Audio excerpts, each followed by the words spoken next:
It's coming home, it's coming, fighting's coming home.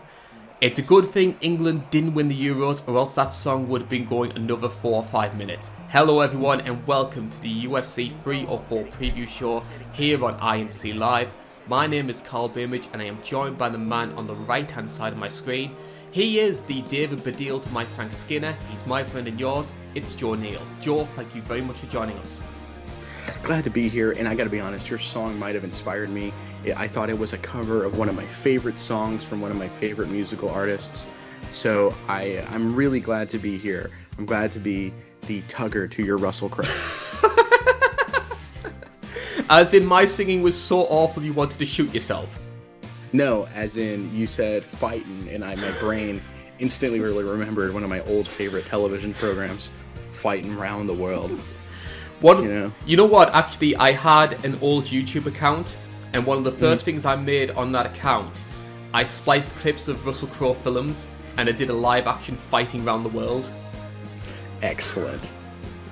That's my favorite episode of South Park. I recently did a big binge of South Park until I just couldn't take it anymore, because it does fall off. We all lament what Simpsons used to be and all that stuff, and that's still my favorite episode, probably. Well, speaking of fall-offs, it feels a bit like the UFC in 2024, doesn't it? Oh my god. I mean, we've had... UFC 300 is a fantastic card. I'm not going to take that away from him. We've had some really good cards this year.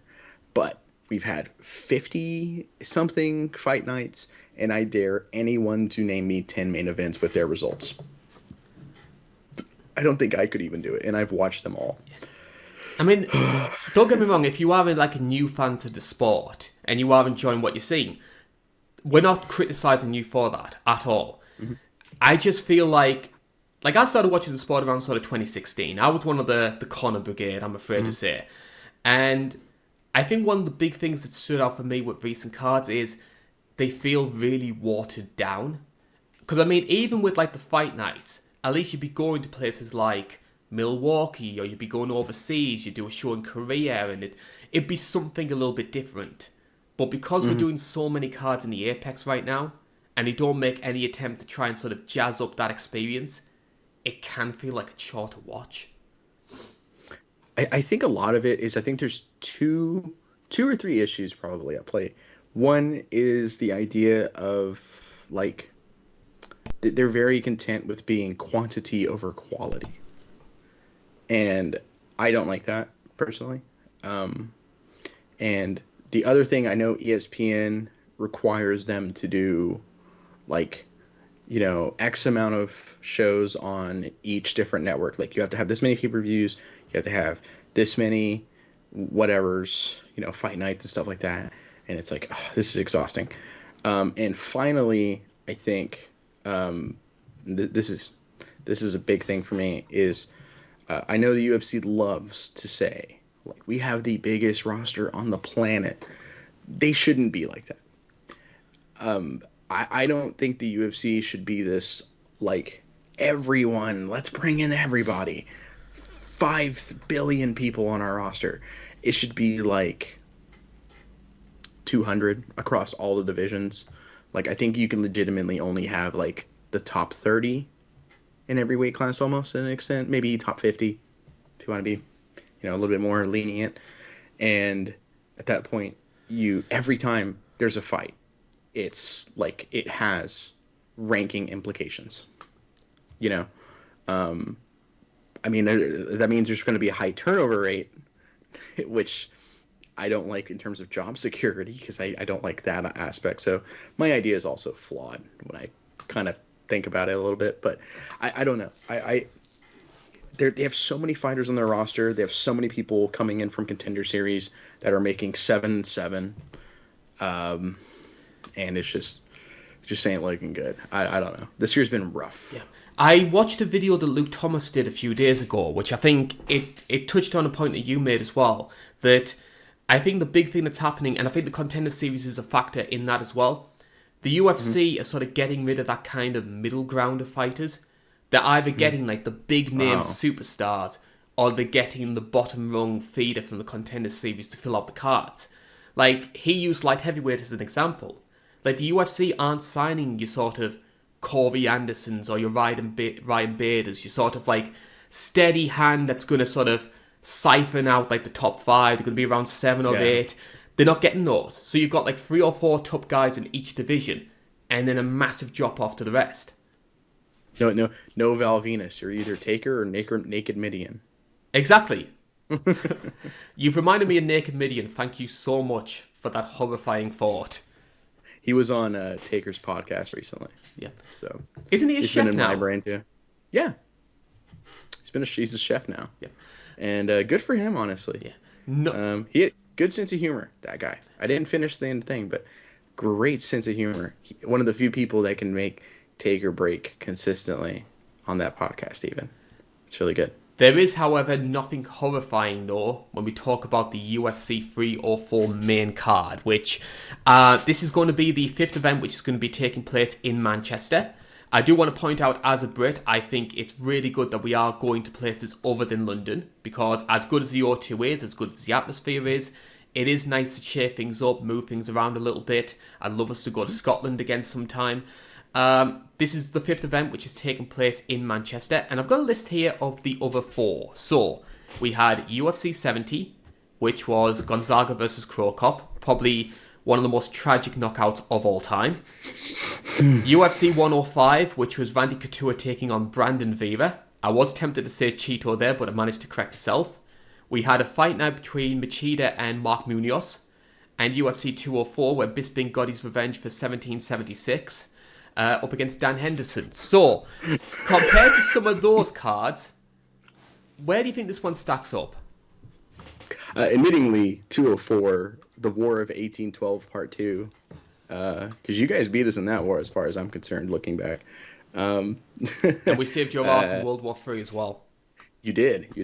Yeah, saved you all in WW3.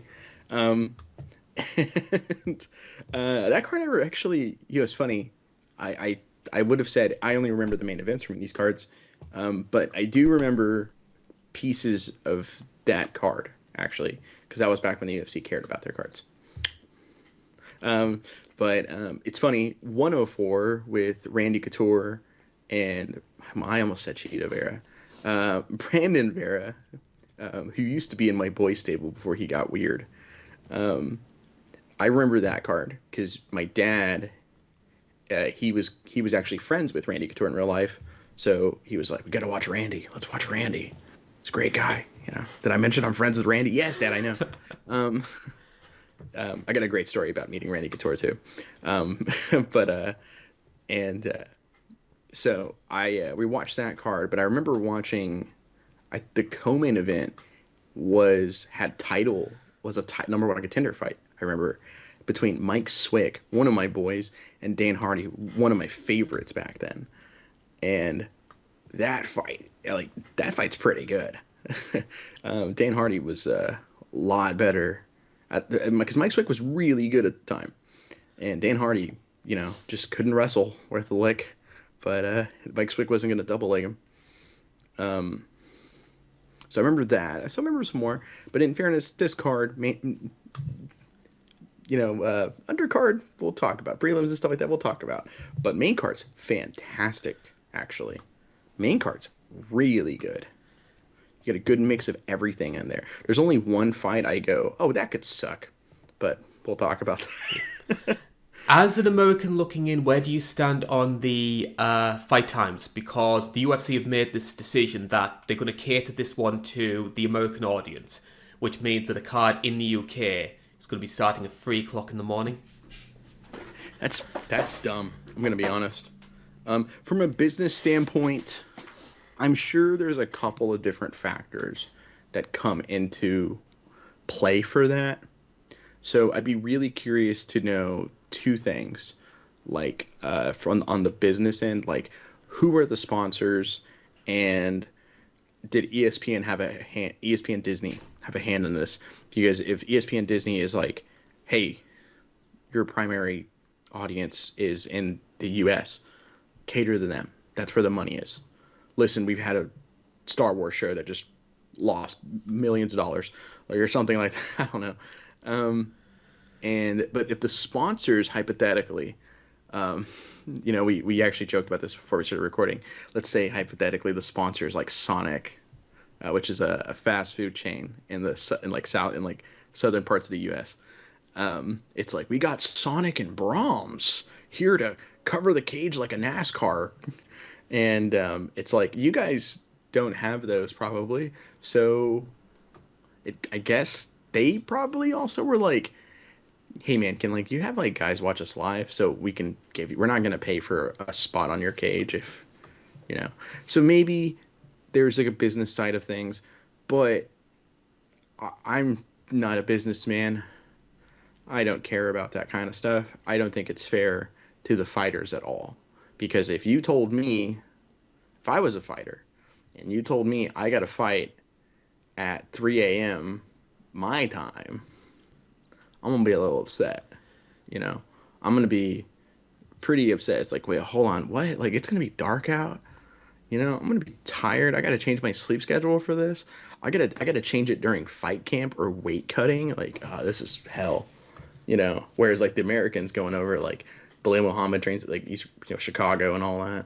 It's like he's just gonna just go over and just be normal. So it's a little unfair. And I think it's counteractive as well when you think about trying to grow the audience in a place like the UK. Because like the UK does have a passionate MMA fan base, but it's very niche. Yeah. So from our perspective, you need as many cards around sort of 7 o'clock, 8 o'clock to try and attract the new fans to watch the sport for the first time, because they're not going to stay up till 3 o'clock in the morning to watch a pay-per-view. Like, I've got people into MMA through watching the UK fight nights, through watching UFC 186, which was Leon versus Usman. Those kind of like reasonable times, the Abu Dhabi cards as well. And, yeah, actually. And it's like, you can cater to those audiences by putting times on that favour them. Yeah, that's a fair but you point. can't for the UK. Yeah, that's a fair point. That's just dumb. Yeah. I mean, the Aussies have it best because it's great in Australia because you still start at about 3 o'clock in the morning US time. But because of the time difference in Australia, that's 10 in the morning, 11 in the morning. That's dandy for them. It's not bad. Get up, have some breakfast, go watch the UFC. Do you know why it was like that? Actually, there's a rumor, I think it was like 2008, where they said, listen, we'll have the cards at your time if you can win the Australian game we choose to, against us. And Dana and the Fertitas were like, okay, I guess we'll try. And he goes, that's not a knife. That's a knife. And they were so confused they didn't know what to say. And they said, you failed, knifey spoony. Good one there. So we have put this one off. We are going to be talking about the prelims here. You can see those on your screen right now. Now, you mentioned before, Joe, that you thought the main card for this show is up there as arguably the best one that the UFC can do, taking into account the British audience. The prelims, though, there's maybe a little bit of a drop-off. Is there anything that stands out for you? I like the prelim headliner, Nathaniel Wood, Daniel Pineda. Sounds like a fun fight. I like Nathaniel Wood a lot. I felt bad for him. It was his last fight. He got kicked in the no fun zone a couple times and had to fight through it for a decision loss. I used to like Modestas Bukauskas a lot, so I'm kind of happy to see him fight again. But he just hasn't kind of worked out. That's okay. RoboCop's fighting, who's fun, but not super great, admittingly. He's not as good as I was hoping as well. That's my low-key bang of the night. I think him and Chris Duncan could have a really good matchup. I hope so, because RoboCop's a lot of fun. Like, he can be really fun. One of my favorite cuts of all time is he got cut, I think just right here, might have been on the bridge of the nose, or might have been in between his eyebrows. And he looked like Cyclops. Like, he looked like Cyclops from, the X-Men with, how that cut was. It was gross and awesome. So there's that. Maybe I am getting mixed up. Well, I mean, obviously, if you like Molly McCann smashing on, the entire nation of Brazil. Yeah, that's actually kind of impressive. That's pretty good. She's got to fight everyone in Brazil. I was actually having a discussion about Molly McCann because I think she's in a bit of an interesting position because someone made the argument, and I think they were American. They made the argument that Paddy and Molly are bigger stars in the UK than Aspinall and Leon. And I think like Paddy does have a dedicated fan base, and we'll talk about that in a lot more detail. But Molly, for me, kind of feels like the sort of tag along sidekick. Like she has hype, but it's in the same way like Jessamine Duke had hype. It's more because of who you're friends with. I have a. I'm not picking on Molly here, but if she wasn't friends with Patty, does she get cut at one point? I think she is funny enough and caters to enough of an audience that they would keep her around. It's fair. She definitely wouldn't have gotten the hype Yeah. for sure. But like there was a time, there was like a run when she was like getting like 3 knockouts in a row. So she did have a Spinning little bit of a elbows. fanfare. And then they fed her to Owen Blanchfield. They'd be like, "Oh, this will be a fair fight." Like, hold on. And the crowd, funny enough, Aaron Blanchfield, who's from New York, the crowd's viewing her because of Molly. She was that over with the fans. Turns out. All we needed was JBL on commentary. Oh, Michael, this bizarro land, Michael. It's Friday nights and they like to fight, Michael. Bizarro World is always the cue that the crowd are reacting in a way that the WWE doesn't want them to. Oh yeah, I love how they just say Toronto and Chicago are Bizarro World sometimes. It's like, oh, you mean they're smarks, like they're smart marks, you know? So like, yeah, they're not gonna cheer Roman. No one's gonna cheer Roman Reigns as a face. All right. I think they might do. I think if Roman comes back Oh, and he well, feuds yeah. with the bloodline, I could see him coming back as a face. And I think He the comes crowd would be back. accepting of it. If he comes back and he's like looks at Solo Sikoa and is like, "You're just a sniveling little." Oh no! Like what if he comes back as the big dog? Oh. If he comes back as the big dog and not exiled chief, which actually is a cool name, you can take that WWE. Just slide Liv Morgan's number to me as a thanks. She's single now. Uncle Howdy, dude. How can Fumble you of the cheat on century. Cheyenne like that? I mean, I often talk about how I like moms, but I think it's time I move on to the beautiful big mouth blonde I've always wanted. And we ourselves are going to be moving on because it is time to talk about the main card. And fight number 1 takes us to the featherweight division. Arnold Allen looks to end a 2-fight losing streak as he goes up against Giga Chikadze. And for me, no disrespect to Giga, but I do think the big narrative coming into this story, into this fight I should say, is where does Arnold Allen now stand in the featherweight division? Because he had the fight against Max Holloway, which I think he showed himself well against Max. But I think most people can be in agreement that Max won that one fairly comfortably. And then against Evloev, again, no shame in losing to a guy who's unbeaten, and depending on the way his next fight goes, could be fighting for the belt next. This, for me, is going to be a real litmus test over whether he's a step below the sort of top elite guys, or whether he was on a good run of form and he's sort of like slipping back into the also vans, as it were.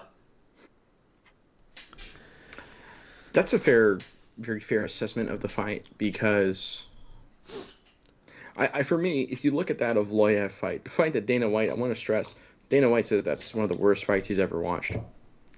I legitimately believe he got mixed up with Barrio versus Curtis. I legitimately believe that. Yeah, that makes a lot of sense to me. I also believe that he wasn't watching the fight anyways.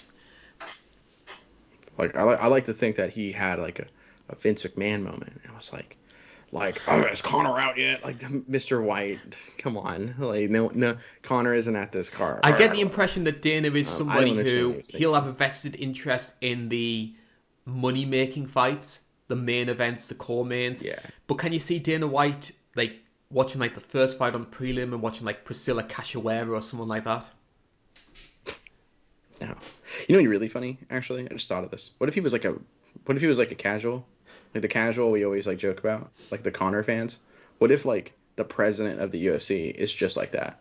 It's like Mr. President Dana White. Can you name 10 ranked featherweights?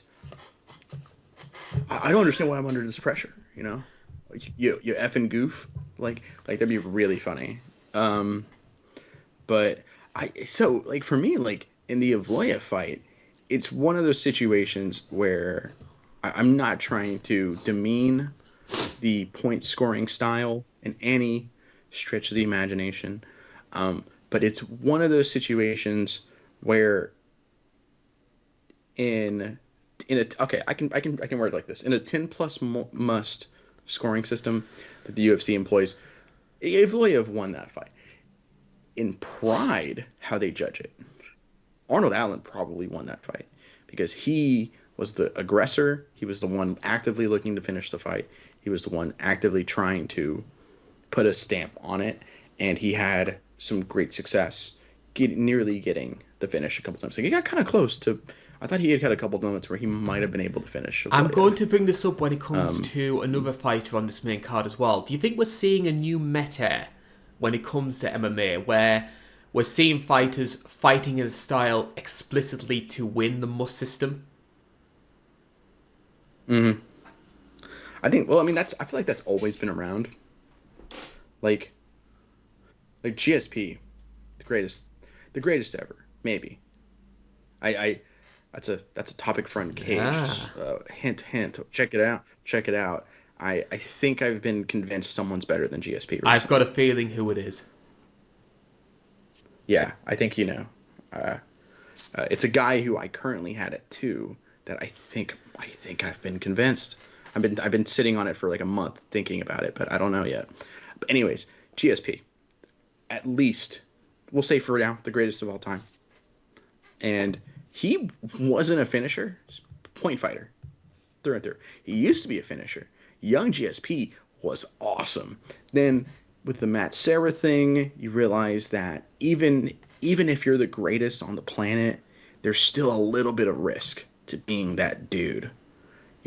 So he became fighting risk aversion, a risk averting point fighter, and it's what took him from the best currently to the best ever, in a sense, right? Like that. So George did that years ago. So I think everybody else, in a sense, was like, I could do that. Why don't I do that? You know, because some guys, and I'm not demeaning anybody who has this mindset. Like Robert Whitaker, people often talk about him having the exact same skill set as GSP to a T, and he's like, oh, why would I try and take him down, mate? 1-2, 1-2 right high kick. That's my thing. I'm gonna go out there for the knockout. I'm gonna go out there for the finish. It's like that's awesome. I appreciate that as a fan. So we'll talk about Arnold Allen in a Yeah. little bit more detail here. So we've got a 19-3 record. His last fight, as we mentioned before, was against Evloev at 297. Some of his notable wins include Calvin Kattar, which he won that one through injury. Dan Hooker. Yeah, but he Yeah. was winning comfortably before Dan Hooker, that. which was Hooker's failed attempt to try and go down to 145. Covered on your first ever fight card, Joe. I hold most fights on that card to personal And we also on a have personal Sadiq level. Yusuf, Gilbert Melendez, and Aspinall. So, pretty solid portfolio of wins there for Arnold Yeah. Allen. 7 KOs, 4 submissions. Interestingly as well, never been finished in his entire career. No, he's even got a Giblet win Yeah, on there. Gilbert and Giblet. That one isn't. Yeah. Oh, yeah. Um, 2 guys in one night. But technically that one isn't that great of a because it was Yeah. 2019 Gilbert Melendez. So I didn't know he fought that far, that late. Wow.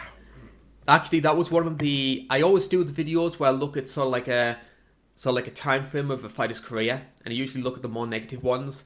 The Gilbert one didn't really do that good numbers, but I actually think that people forget how much hype Gilbert had coming into the UFC. Yeah, and another thing people forget is that fight with Bindo, super close. super close. I still kind of think maybe Gilbert won. I don't know though. It's been a while since I've seen it, but I remember the first time I saw it, it was like, oh, Gilbert won, right? Then they give it to Bendo, and I'm like, whoa. Uh, but I've gone back and forth. But I think the last time I saw it, I think And that was Gilbert San Jose wins. as well, wasn't it? So that's proper Strikeforce territory. Yeah, yeah, it's wild. He was in enemy territory and got the nod. That happens sometimes. It's everyone talks about the Bisping Hamill fight, and Hamill for sure I think wins that fight personally. And it was everybody goes, oh, it's because they were in the UK. That's why, and it's like, no, there was two American judges and a British judge. The British judge gave it to Hamill. The two Americans, for some reason, gave it to Bisping. And people, and I've always wondered if there's like an anti, an overcorrection. I don't want people thinking I'm biased, so I'm going to overcorrect and give it to the British guy. They're thanking I us don't know. for saving your asses in World War Three. That's fair, But hey, at least we've played Knifey Spoony a couple times. So what are the big standouts for you when it comes to Arnold Allen? Because I've heard a lot of people sort of consider him a bit of a jack of all trades. He does everything very Yeah, good rather than one thing amazing. I think so. I think his striking's definitely better than his grappling, as is kind of common for the most part across British fighters. UK's fighters. Um, you typically see like Bisping could do both. Tom Aspinall can do both, who fights later. So can Leon Edwards, but their strength comes in. They're definitely better strikers than they are grapplers. But he's a guy who can kind of do it all. He's often switching stances back and forth. He can fight the long game, fight a long striking game. He can also tuck his chin, start turning it over big shots and going in with kicks, elbows. You'll see him knee. You'll see him strike with everything he can do. Um, he's he's he can be aggressive. He's always content to he might not have the biggest pop in his hands, but he's pretty clean at how frequent he'll throw. He's got some aggression he can have there. A lot of combinations. He didn't when he beat Dan Hooker, which is probably his biggest stoppage win. He wasn't beating him through one shot bombs. He was flurrying on Hooker. I think that's the best way to say it. Punches and And bunches. being a they say. TriStar guy as well, he's got a great jab. Yeah, it's legally required. That's why Johnny Walker got kicked out from TriStar. They were like, you're so you don't want to just jab, and he started dancing. They were like, get out, get out. It's like Alpha Male with the guillotine, isn't it? It's just one of those go-to things. Yeah, it's like there's three things at Alpha Male you can't do. You got to have a guillotine and an overhand right. If you don't have it, get out. If you wake up Uriah Faber during nap time, during nap, it's big no. And if you don't say TJ Dillashaw's a punk, then you're out. I tell you what, two of my favourite recurring jokes when it comes to this channel, Holly Holming and Alpha Male being a nursery. Yeah, I spoilers, not too big of one, but Justin Buchholz fights on a card on a retro review. I did. Did you catch that joke? Yeah, I would have normally have just branched over that, but I was like, no, because if I have to have the cursed image of Justin Buchholz, having Faber rocking him like that, you have to have it too. So obviously we talk about Arnold Allen here, that we have this guy who seems to be great pretty much everywhere, but he's also a guy who's lost his past two fights. So what was it that Max Holloway and Evloev did so well that neutralized Arnold Allen? I mean, Max is just the best striker at that division. Arnold Allen went in there, looked in the box with him, and just isn't the guy. Max is a buzzsaw. If your name isn't I feel like if your name isn't Volkanovski, it's just not happening against Max. It's kind of hard to count him out. I mean, He's just the man. Like that's a guy you could argue might be the best striker in MMA history. Like I think he has a very good argument for it, especially with his lap with the Gaethje fight earlier this year. Just, wow, what a performance. I mean, Max is just a better guy, and there's nothing wrong with going against the better guy. And with Evloev just took him down. He's a really good wrestler. He just took him down, held him down, and pointed him. And that's kind of. I mean, it's not the flashiest way of winning, but One gets thing I have results. noticed with Arnold Allen, which I shared sentiment with you, I think he is a very good all-rounder. In terms of weaknesses, I have noticed that he does have a tendency to leave his body exposed a bit. And when you bear in mind, one of the best weapons of Giga Chikadze is his body kicks, is that something to weigh into the equation? I thought about that one a lot, and it could happen. I don't know how. So everyone calls it the Giga kick, which is a southpaw roundhouse to the body or to the head, right? Arnold Allen also fights southpaw, and with it being a closed guard matchup, your power leg is kicking against the back, potentially, which is significantly nicer than getting kicked in, like, the fleshy, soft body. So if Arnold, because he will stance switch, he'll fight orthodox some fights, he'll fight southpaw some fights. If he's fighting orthodox here, it's definitely a big, like, fear kind of thing. If he's southpaw, it doesn't take it away. It doesn't make that kick any worse. It's still gonna suck, but it's gonna be significantly easier to take. So that's kind of where I am with that. It just kind of depends on how Arnold Allen wants to take it. I mean, that said, I'm not saying there's a blueprint for beating Giga, but he isn't as great of a striker as he's touted. He is beatable on the feet. And that's something that I want to bring up right now, because we're going to talk about Giga in a bit more detail here, because he was a guy who, at one point, was on a 9-fight winning streak. And a lot of people were hyping him up potentially as being one of those sort of like dark horse title contenders. Then the Calvin Kattar fight happens. And I think a lot of momentum was lost after that. Yeah, and he didn't fight he didn't fight in January of 2023 and broke the cycle. Because in 2021, Calvin Kattar got 50-40'd by Max Holloway, and then 12 months later, Calvin Kattar 50-40s Giga. He broke the cycle. Because I remember watching the fight against Alex Caceres, because he had that on the Holloway Zombie card, and I think Giga definitely did enough to win. So there's no question about the result. Yeah. But I was expecting to be more of a gulf in quality between the two. And maybe that's me underrating Caceres a little bit, but I don't know. Are we still seeing Giga going back to that same fighter that he was pre-Kattar? I don't know.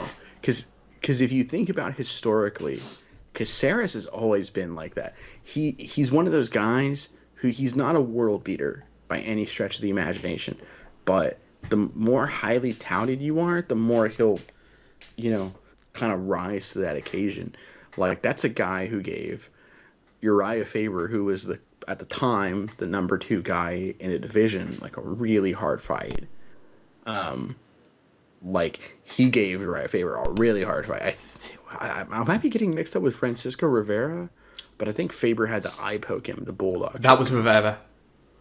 Yeah. That was Rivera. Because I know that was the same card that Rocky got her bulldog choke. And there was a big thing about there was only been one in UFC history, and now we've had 2 in the same night. Yeah. Yeah, because the first one... it was Carlos Newton, Pat Miletich. Yeah, great card. I really want to cover UFC 31 at some point. That's one of the best cards ever. No one talks about it. That's like the first, like, whoa, like, it's like really the first good card. Zuffa Eva success. Yeah. I want to cover one day. It'd be kind of fun to cover, just so I can make jokes about it. Matt Hughes, uh, rampage slamming Carlos Newton, so I can be like, yeah, they look at him. They woke him up. Like he's out. Like, is this a new contest nowadays? Like, what if this We've happens got to now? do Matt Hughes as a topic on the Retro Review series. Yeah, I think like That'd be a lot obviously of fun. GSP will be like the first welterweight we do, but then maybe Hughes. Yeah. Yeah. Oh yeah. So we'll. Yeah. Yeah. Maybe Oh, Robbie that's one gonna day. be awesome. But um, this fight's interesting though. I like this fight a lot. It's a great opener because featherweight action division. These are guys who are not going to, most likely, anything can happen in MMA, but this is not a fight to Jake Shields or Holly Holm, one or the other. These are two guys that are going to want to go. And, I mean, it's two guys who were kind of hoping or go back to their old ways, you know? I think there's fun narratives here too, which And makes this which way fight are you interesting. leaning? I think Arnold Allen. I think I got to go with the guy who's more proven at the high end. You know, for Giga, nothing against Cub Swanson or Edson Barboza, but he was finishing guys who were past their prime or weren't very good to begin with. And then when he had the big step up in competition against Cater, who people forget, don't let the Aljo fight, to sway you. He was and probably still is very elite, and but like it just kind of saw, And I what's think the what. age is a big factor as And well, because Giga's 35 now, and true. he's much less active as a fighter than he was, say, 3 or 4 years ago. Oh yeah, and that's also like a lot of experience fighting, not just in MMA, and that's gonna Yeah. jack up your body, you know. So I got to go Arnold Allen by decision here. I think I could see 30-27, but I think 29-28 safe. Speaking of safe, it's a good thing we're talking about Muhammad Makayev next. Flyweight encounter coming up here, and it is Makayev taking on Manel Karp. Now, we were talking earlier on in the show about the start times for the UFC. This is a card which is going to be starting at 3 o'clock in the morning. So there's going to be a lot of people in Manchester who will be drunk, will be doing everything they can to try and stay awake. Is it a wise choice to put Muhammad Makayev on at 3 o'clock in the morning when everybody's desperately trying to cling on to any kind of sanity? How funny would it be if, because it sounds like Patty Pimblett's in the blue corner, if Makayev puts everybody to sleep. Patty Pimblett comes out into the next fight. Spoilers. And the crowd's like dead silent. And the UFC goes, we got to pull him back. He's clearly not as over as we thought. But they were just waking up. Like, how? Oh, man. That's like one of those like chains of events that I really want to happen now. That sounds so awesome. It's a horrible idea to put him on the main card, though. Because part of me is like holding out hope of like, okay, we've given you a pay-per-view main card slot against a bona fide mega contender. Don't be awful here. And I think Makayev is just going to go, okay, I'm going to be boring.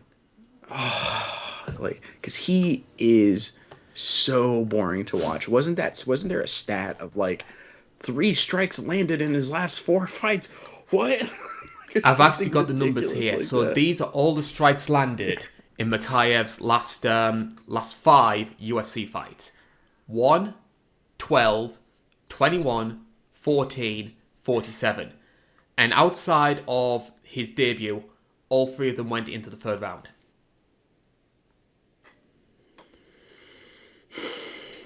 He's God, he's so boring. In fairness to those numbers, out of context, he sounds boring, right? That isn't always the case. Maybe with context, this guy's really fun. No, with context, this guy is super boring. Like, he's boring. He comes across like a douche. And he's fighting a guy who has said some not so PC things. So sure, I'm sure people are going to watch this fight and be conflicted on who to cheer for. It's weird. It's really weird that these guys are fighting, and I'm kind of here for it. Like this is like maybe I've just gone insane because of all the fight nights we've had this year that were awful. But I'm kind of most excited for this fight. Weirdly enough, I think this is my second most excited fight on this card. I think I could say, because like the train wreck possibility of having like Makayev legitimately put people to sleep. Now that you say it's at 3 a.m., that sounds amazing. And then no one's sure of like who to cheer for. The UK crowd is legitimately probably the second, maybe the first best overall. Like Canada, Australia, and the UK, I think, are all fighting for one, right? Like it's probably a quite good as well. But oh yeah, France is actually sick. I don't know how educated they are at the whole thing because it's just recently become. Whereas like Canada, it feels like an educated crowd. Australia, no comment. I'm kidding. I couldn't help the joke there.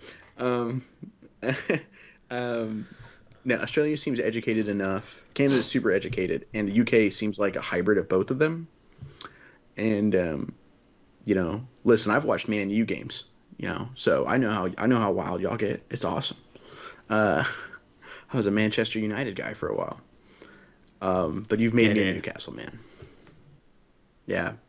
But like, how funny would it be? Like one of the best international crowds of all time, and it sounds like an Apex card for one fight. And I just want to put out this disclaimer here: like, I don't have an issue with wrestling. I don't have an issue with grappling. Like I've spoken plenty of times about how I love people like Tim Elliott or Gillian Robertson, who are scrappy, like scrambly types who always try and chase submissions and try and create better positions for themselves. I love that. What I have an issue with is people like Makayev and Gielton Almeida, where it's like it's an immediate shot and no attempt to try mixing the striking to create better positions for themselves. That's where it's a problem for me. Yeah, I can understand that. I think I got zero problem with grappling or wrestling at all. I have a grappling background, so I mean I did both, but I started with grappling, right? So I get it. I don't know. I just don't have a problem with saying it's boring. I got zero disrespect because boring doesn't mean if you're great or not. GSP can be incredibly boring. Like I've seen a lot of bad GSP fights. It's just how it is. And he's potentially the greatest ever, him or someone else. But God, man, Makayev is so boring. I'm honestly hyping myself up for this fight. Just the idea of a UK crowd sounding like the Apex because of a Makayev fight where he's landed one significant strike at 14 minutes and 30 seconds in. You just go, oh, man. Like, this is... You ever heard of the band Refused? Vaguely, yes. Yeah, they have a song called I Want to Watch the World Burn, and that's playing in my head as I'm, like, watching, like... So you've had to do the research on Makayev. What is it about his style that makes it so off-putting for some of the fans? He's legitimately I want to stress this. Fantastic wrestler. He's a phenomenal wrestler. If this guy had if this guy had maybe because I have the vibe he's a really good grappler too. I just think he doesn't care. I just think he's content. He's content with just Jake Shields in him, He just wants to hold you down, whisper douchey sweet nothings in your ear. that's about it. He doesn't do anything from top position. He might advance position. His opponent might try and get like butterflies and maybe try and use that to get up, and then he stuffs it. He just kind of holds you down and just stays on top of you. He isn't, we talked about that, the risk aversion point fighting. He is probably one of the more effective ways of doing it. Him and Avoyev are pretty solid at it. But I've also seen a good Avoyev fight. I don't think I've seen a good, like a great or a good Mikhaev fight. So because there's a lot of people that think, and I include myself in this, who think that he would have got the title fight against Pantoja if he performed well against Perez. And even though he got the win, on that same card, Steve Ercik sending that match Schnell to Netherrealm, he gets the call before then. Mm-hmm. Yeah, open fighter pay defender match now. So it's a double whammy win for us. Not only did we get a great main event out of it, we also, we brought up the striking numbers with Mikhaev, and that to me brings up one of the big flaws I've seen in his game. Because I'm the same as you. Like we sort of joke about the guy and how sort of safe he plays it, but he is a very good wrestler. The big issue he has, and it's interesting as well. I read a breakdown on Mikhaev that was done in 2019. So this was back when he was an amateur. So he hadn't even made his debut yet, and they even brought up that. He's great at getting the takedowns, a lightning quick shot, even for flyweight, it's a fast shot. But he doesn't use his striking to set up position changes. And that was something that Khabib did very well. Khabib had great ground and pound and would use that to either finish you in mount or to make somebody turn turtle, give up the back, and then get the sub. Mikhaev, he tries to force position changes rather than trying to create them with his ground and pound. Jilton has the same problem. Yeah. It's funny, Habib changed the game. Everyone calls it the Dagestani hand trap nowadays. Everyone's got one. Like, everyone practices it. Trapping the arm with the classic, changed the game with it. And then here's Mikhaev just trying to step over continuously into, oh God, man, I cannot believe I watched this fight. Because I did. Of course, I always do my research. But his was the hardest. I one of the few times I've been tempted to be like, can I just say I watched it? Shows your dedication to the cause, Joe. Yeah, join the Patreon, guys. Help me out. Help a brother out. No, I'm kidding. I'm kidding. I never want to be that guy, Yeah. Karl's that guy. I'm kidding. Good thing it's Patreon and not OnlyFans. Oh God. Hey, listen. Yeah, you saw that horrid joke I made this week. I think me breaking it made it funnier because I couldn't keep a straight face saying it. I think that's what made it funnier. Anyways, I'm not trying to spoil any recordings I've made. That's Patreon exclusive, so spoilings. Anyways,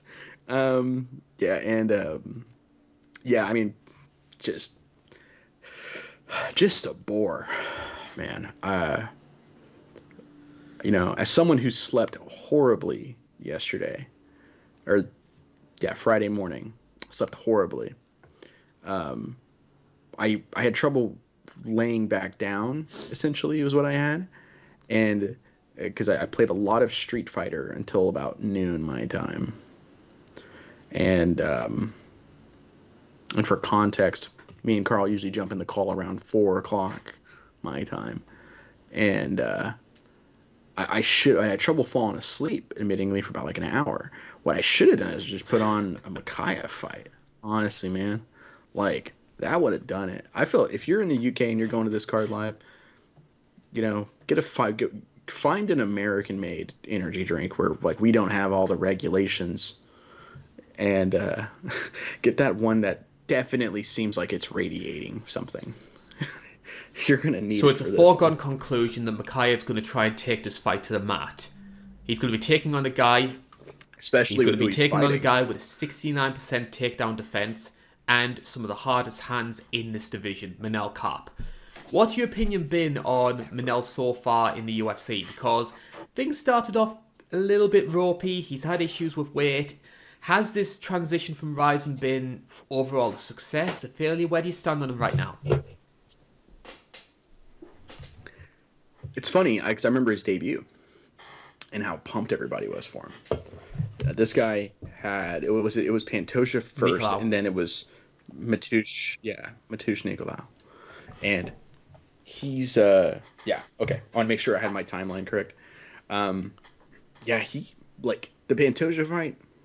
It's pretty good, and he lost. I think he lost. I don't think I have any because when he showed up, he was like one of those guys that's like, aren't I awesome? Strike, strike, strike, and circle out, And because he chose to circle out, in his mind, he thought he was scoring points with it, even though his opponent was punishing him for said circling, right?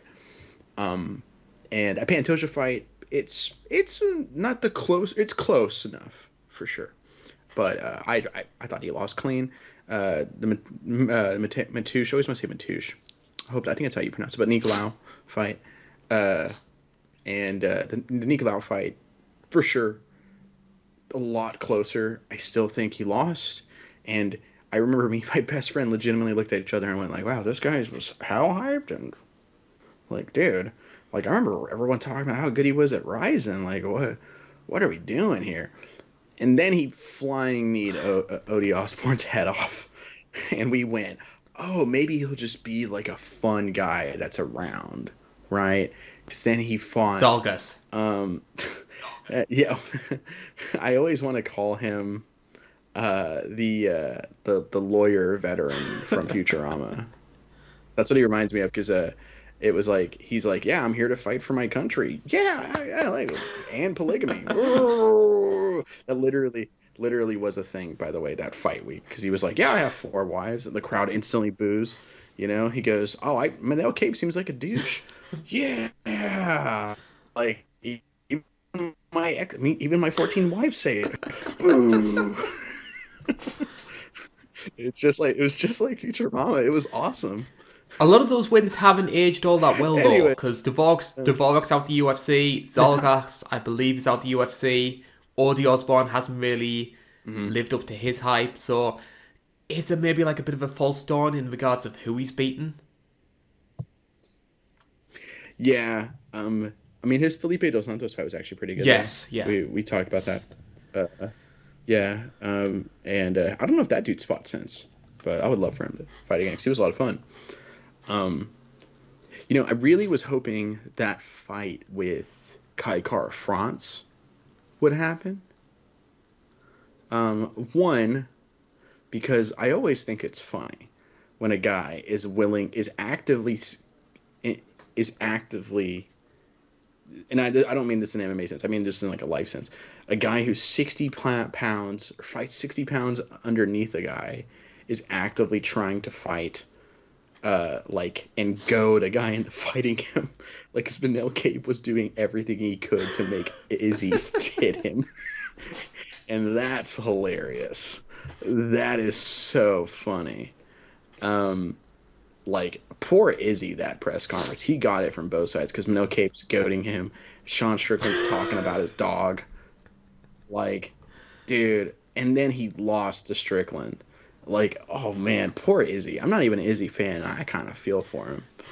It's like Izzy had a choice of like, do I go to jail for hitting what would basically be a short person to him, a little person to him, or does he focus on the guy who's telling him like, I can't lose to you because you watch cartoons on 18 plus websites. Wild one. But I mean, I think he's good. He's real fast footwork.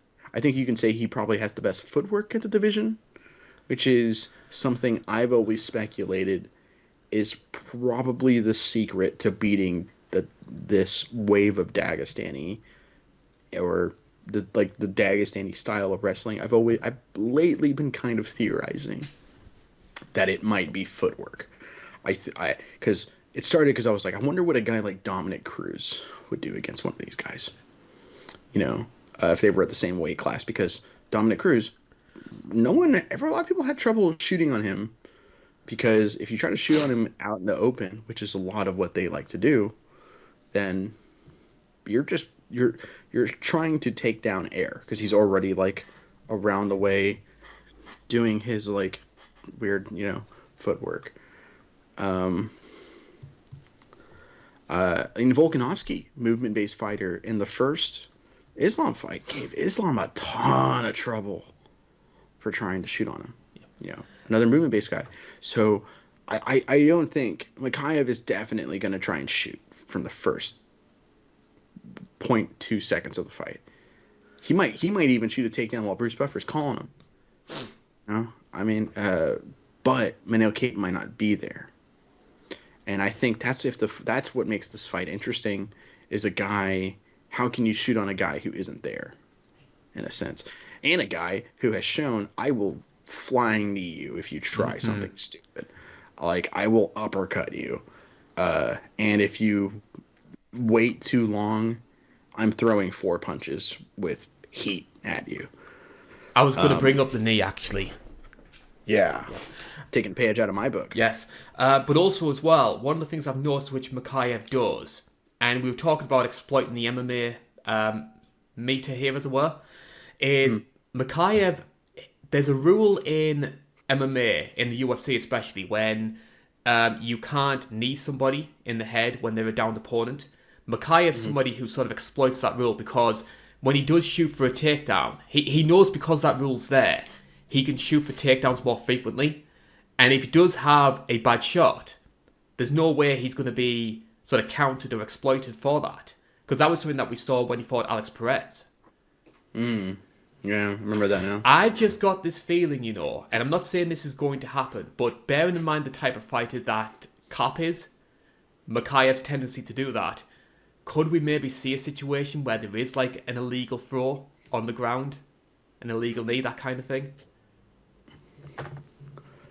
In the part of me that wants to watch the world burn hopes for it. Sounds amazing. Yeah. Other part of me, that clip of that guy in like a Russian promotion when he comes out following Rich Franklin's suggestion, just get on one knee so you can't get kicked in the face? Yes. And then the Russian guy kicks him in the face? Like, that part of me wants to watch the world burn. The guy who likes that clip a lot. The other guy, the fan of me, the hardcore fan and analyst is like, oh, that was stupid.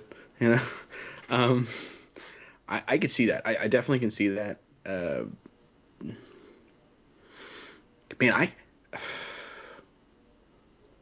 Manel Kape is definitely a guy to be like, I don't care if it's legal.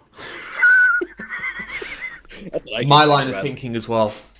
Yeah, I don't think he cares. So this guy tried fist fighting Izzy, like for fun, just because, and then called all of Australia a very, very naughty word. Like, I don't think he cares about what rules are. Like, admittingly. One final question before we move on, though. If Mikhaev wins this fight, I personally think he's going to. I think it's going to be another unanimous decision. I'm picking Manel Kape. Ah. Yeah. Why? Because you don't like Mikhaev. Admittingly, I don't think he'll be there for the takedown. Yeah. I want to know what happens if you stuff takedowns from this guy and after like one or two stuffs, like, does he just keep going for it or does he panic? Yeah. Like, because he's still very young, and I'm picking Manel Kape for the experience and the, this is not his first time under the bright lights. This is Mikhaev's first time under the bright lights. The crowd's not awake, but he's used to that. So the final question I ask is, if Mikhaev was to win this fight, there are rumours going around that Pantoja could defend the belt again before the end of the year. Possibly that could be on the Abu Dhabi card, that could be the end of the year show, which is reportedly going to be Conor Chandler. If Mikhaev was to win, does he get the next shot? Or, and especially if Mikhaev wins this one by decision, do we see another Usyk situation where he gets passed over? Because we know what the UFC are like. If it's really bad, like Perez, then like the Perez fight, then probably, because the two guys above him right now are like, they're Steve Usyk, who openly says, "Man, I made a mistake. I think I had that fight won. I messed up." And it's like, that's interesting, because that fight was way closer than you and me even thought it would be. And then do you have Brandon Royval, who in his last fight put on a fight of the year contender, like a really good fight, who's all action, and who had a fight of the year contender with Pantoja as well. So, because I've even heard rumors that the UFC have signed Asakura, and that they're thinking about giving Asakura the immediate title shot. Title shot at the jump? That'd be wild. That would be wild and awesome. I would pop. Because I remember reading social media when Mikhaev got passed over. He was livid. And imagine if that happens again to a guy that's not even in the UFC, has never fought for the promotion. It's two sides, man. Two sides of Joe's coming out. Like, the world-burning Joe wants that. Fan Joe wants that too, but doesn't necessarily think that's probably the right play. So, I don't know. This kind of comes across very like, it's like Hamzat, your boy's soccer this week, and he is. I really do not like him. I really don't. And it's stuff like those interviews that really. I don't think he realizes how off-putting he's starting to come across with stuff like this. It's a very much boy who cried wolf. Oh yeah, guys, do not let this fool you. I have totally not doctored messages between me and Karl that says, "Oh, Hamzat's my favorite fighter ever." I totally didn't doctor. You got me. But Karl's spelled with a C or a K, not a C. Well, here it's a C.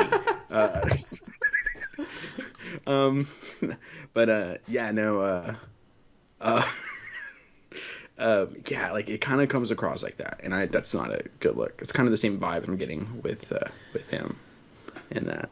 And funny, that's another guy who debuted on my first ever card, and his debut, I always say this, was awesome. And another fighter who appeared on your debut card was Paddy Pimblett, and he's going to be the subject of our next fight here. He's going to be taking on the newly rechristened King Green. So, we'll talk about this fight in a bit more detail here. Before we do, though, I want to talk a little bit about Paddy Pimblett's current status.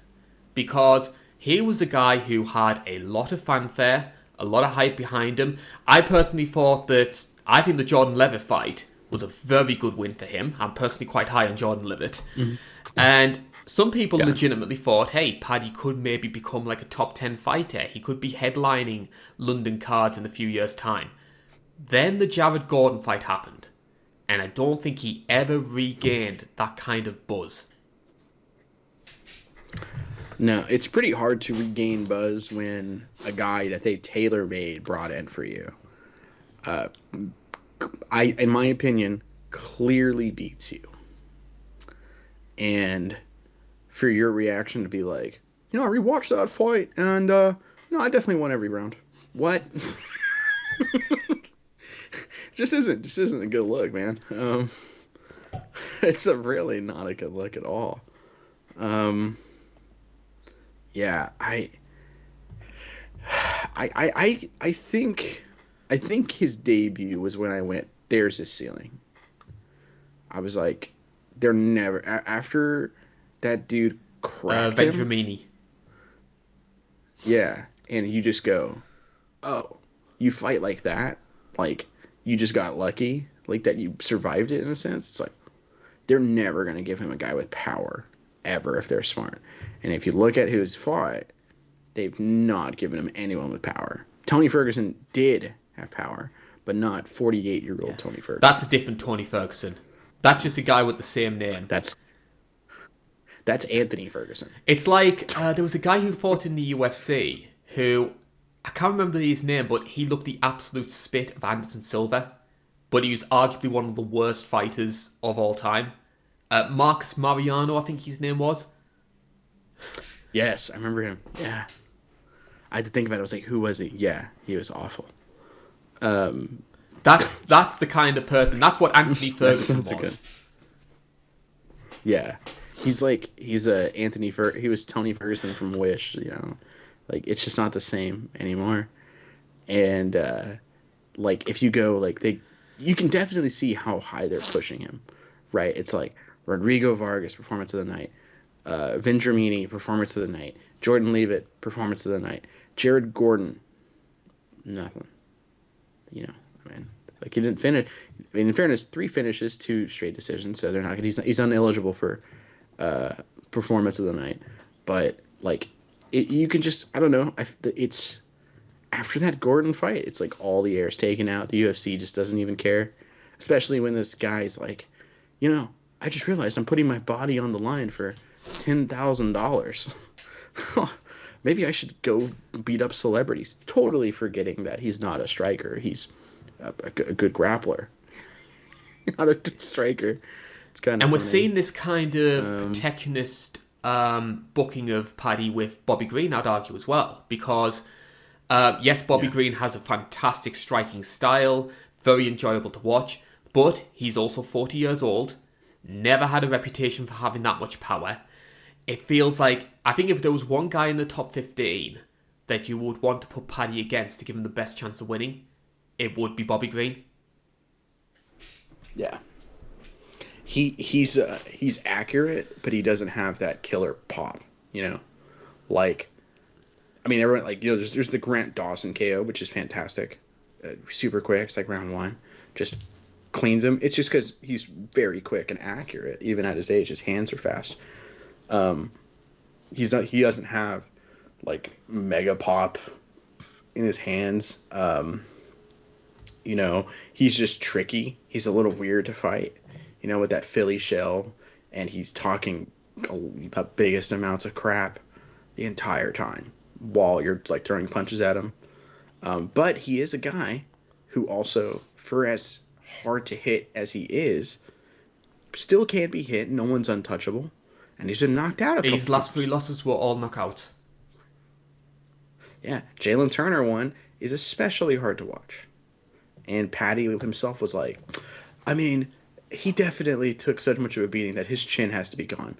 One, I think that's kind of in bad taste, I think. Admittingly, I understand where he's coming from. The way he worded it was like in bad taste, I thought, maybe, potentially. But that could be because I've been, like, watching a lot of, like, CTE and wrestling things, so always a fear. But the other thing is, like, you know, I always think of Dustin Poirier putting him out. Drew Dober did. Islam did. But Islam was a TKO. But still, he can do it. I'm kind of hoping he kind of goes back to the well here and learns a lot from his James Krause fight. Yeah, so, like, get odds on the first round KO at about 3-1. Yeah, and just low kick him until the ref calls it. Hit him low. But I mean, you get Laura Sanko. True. And the thing is, as well, a lot of people are framing this as a striker versus grappler battle. But Bobby Green has some grappling kudos of his own, like high school wrestling champion, submitted Jacob Volkman, which is probably one of his more well-known grappling heavy performances. So Bobby can hold his own when it comes to the wrestling side of the game. So he tapped out Anthony Ferguson. He did tap out Anthony Ferguson, yes. Yeah. Choked him out cold. Yeah. So who do you think performed better against Anthony? Bobby. I thought Bobby did. Because Bobby, like, I thought Bobby was winning, like, 30-26, 30-25 almost going into that. Like, but Ferguson just, man, he wasn't winning any seconds of either of those fights. You know, but you kind of have to look at the finish, I suppose, too. I think shutting a guy out, taking every minute in domination from the guy, I guess I'll go with the guy who finished it, mostly too. Because I can't think of any moments that he had. That's the one fight I I didn't can watch from understand either of why. these guys, I will say. Yeah, I don't like it. It's like if like Chris Gutierrez was fighting, soon, and it's like I'm probably not going to watch Yeah. the Frankie fight. You know what I mean? It's kind of the same vibe. Yeah, it's probably Bobby. I'd probably go with the guy that finished him. But I mean, a more fun MMA mass thing to think about is Jared Gordon, who fought Jared Gordon better. Ah. And I would probably argue Bobby Green did. Yeah, because he knocked him out with his head, but he knocked him out. It's Yeah. definitely an accidental headbutt. It was no ill will on that. You I mentioned think. Bobby having this sort of Philly shell hands down style, and I think one of the big benefits of that, in my opinion, it's twofold. I think that it's a good way of having your hands ready in case a takedown happens, and we know that Paddy's going to try and chase that. But also as well, if you keep your hands down and your reflexes are on point, as they have been for Bobby even at this sort of later stage of his career, it's very hard for your opponent to see them coming. And the big weakness when it comes to Paddy Pimblett, it's not so much his striking itself. I actually think he has a lot more power than people think. Yeah. It's the defense. It's His coming technique's in fine, with too. his head up. Yeah. And we saw Jared Gordon counter that over and over and over. He tries doing that against Bobby Green when he's not going to see those shots coming. It could turn out bad. Jared Gordon, for a guy who I think he won his last fight by knockout, does have pillow hands, right? One of the most infamous pillow hand guys of all time knocked out Luke Rockhold cold, Yoel Romero, of course.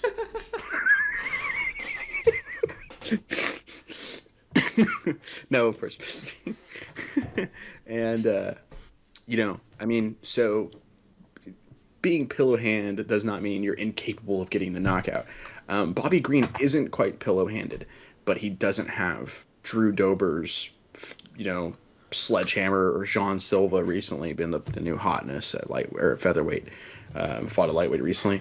Like Thor's hammer with a wrist attached to it, He isn't like one of those guys. He's just kind of like in the middle, He could crack, but not like, he's not smashing with a shot. I'd say less power than Michael Johnson, who I think is the lowest on the has bombs for hands scale.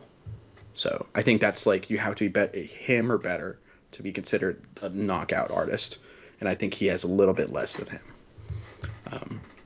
I'd say maybe a little bit under Jim Miller, probably. What am I making the scale in my head? Anyways, well, for if you guys want, request on Patreon. I'll make a ranking of heavy hitters and lightweight. But Patty has like similar kind of heat to Sean, of course. So Patty totally can KO Bobby Green here on the feet, but Paddy Pimblett, when he comes in, even though his technique's crisp and nice. Oh, I'm trying not to sneeze too now. There we go. And when his technique's crisp and nice and all that, he's kicking well. He does a lot of things well. His chin's just like he's just looking straight up in the air almost. Like it's rough. And if Jared Gordon had a 1% more of power, he probably would have put Patty's lights out, or at least hurt him pretty bad, because he ate counter left hooks all day. And this is a guy, Bobby Green, who fights orthodox and southpaw, switches stances constantly, has won fights with both punches, with both hands. It's definitely... I probably shouldn't call him Bobby. I was going to say, are we going to Rain. be cancelled for name? I don't know what the term is, but it was the same thing. I know what the term is. It's I have a friend of mine who has transitioned over, and she told me that it's That's called the dead naming. But I don't believe that counts if you legally change your name like this. I think that's more of a term for transitions. They better not cancel me, because if I go down, I'm Well, trust taking you me, guys with nobody's me. watching the channel right now. Our viewer numbers are like some of the worst it's been since like 2018. It's god awful right now. We have. Is that why you've been blaming me? I'm just kidding.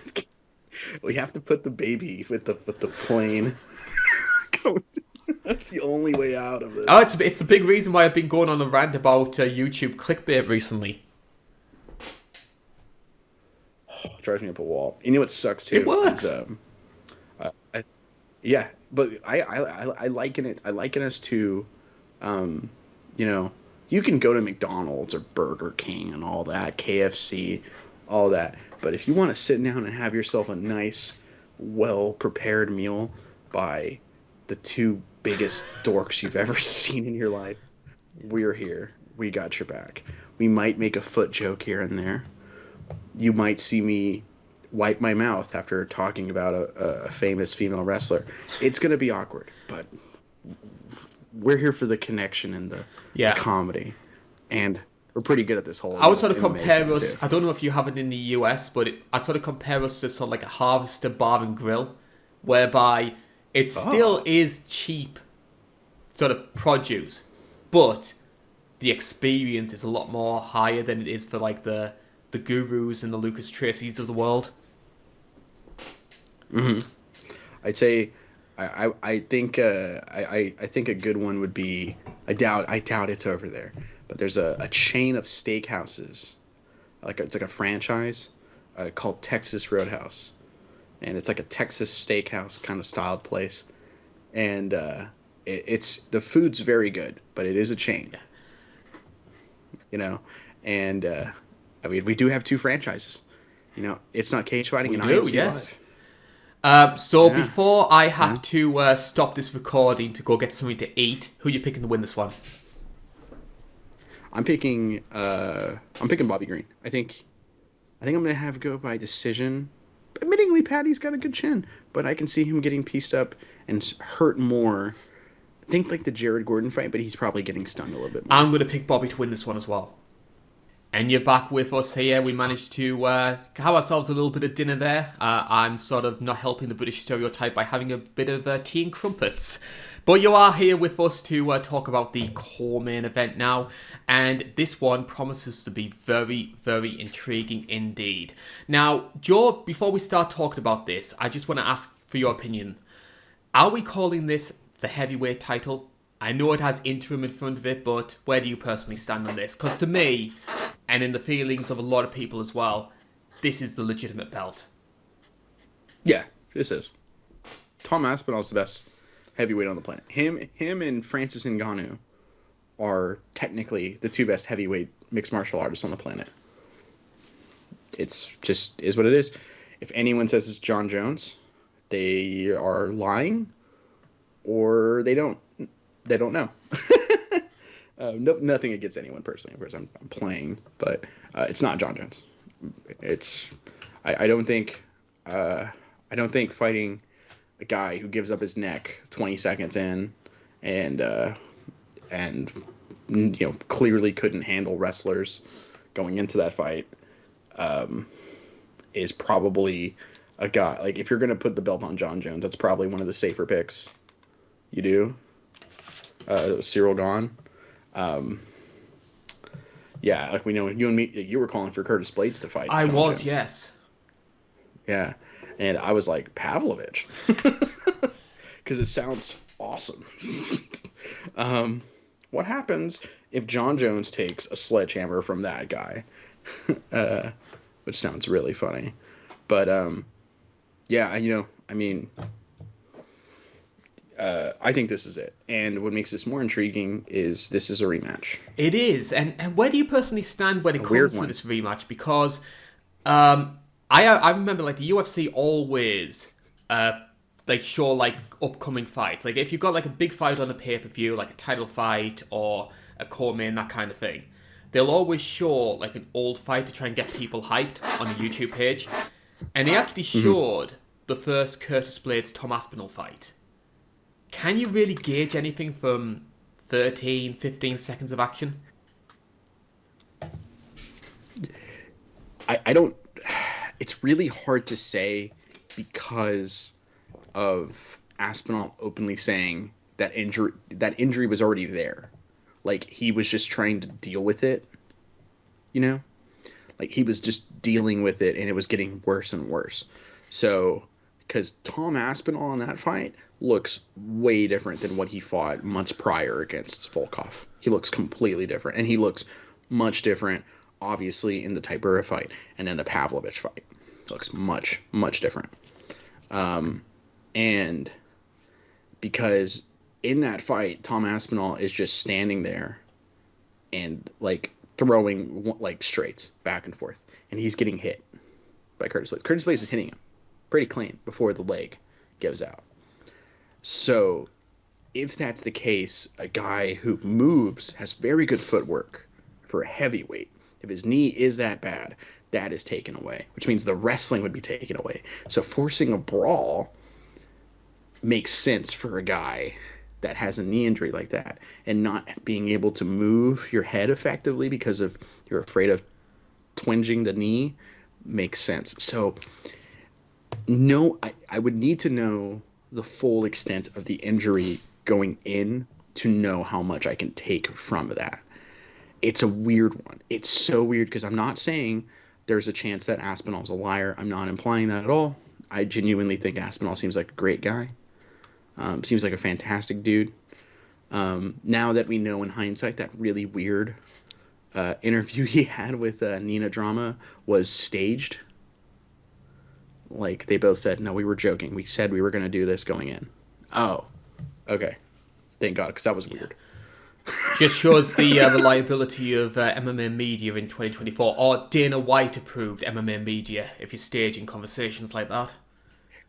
In fairness, there are times I see her and I go, maybe I'm a fan. You need to get off her Instagram account. I'm not on that, thankfully. I never use my Instagram, but I have seen pictures on like Facebook and Twitter going, you know what, maybe Nina Drama's all right. And it's like, wow, she is a beautiful woman. She's she's fun sense of humor, but I'm not going to use her as real journalism. She's more entertainment for me. She's entertainment, not journalism. Yeah. Give us more sort of mid-40s wash dads with big beards. Yeah, hell yeah. Give me I think what the UFC needs is like maybe particularly a 30-year-old guy who's overweight, a little overweight, 30 years old, recently 30 years old. Definitely single and looking for sweet Alexa Grasso.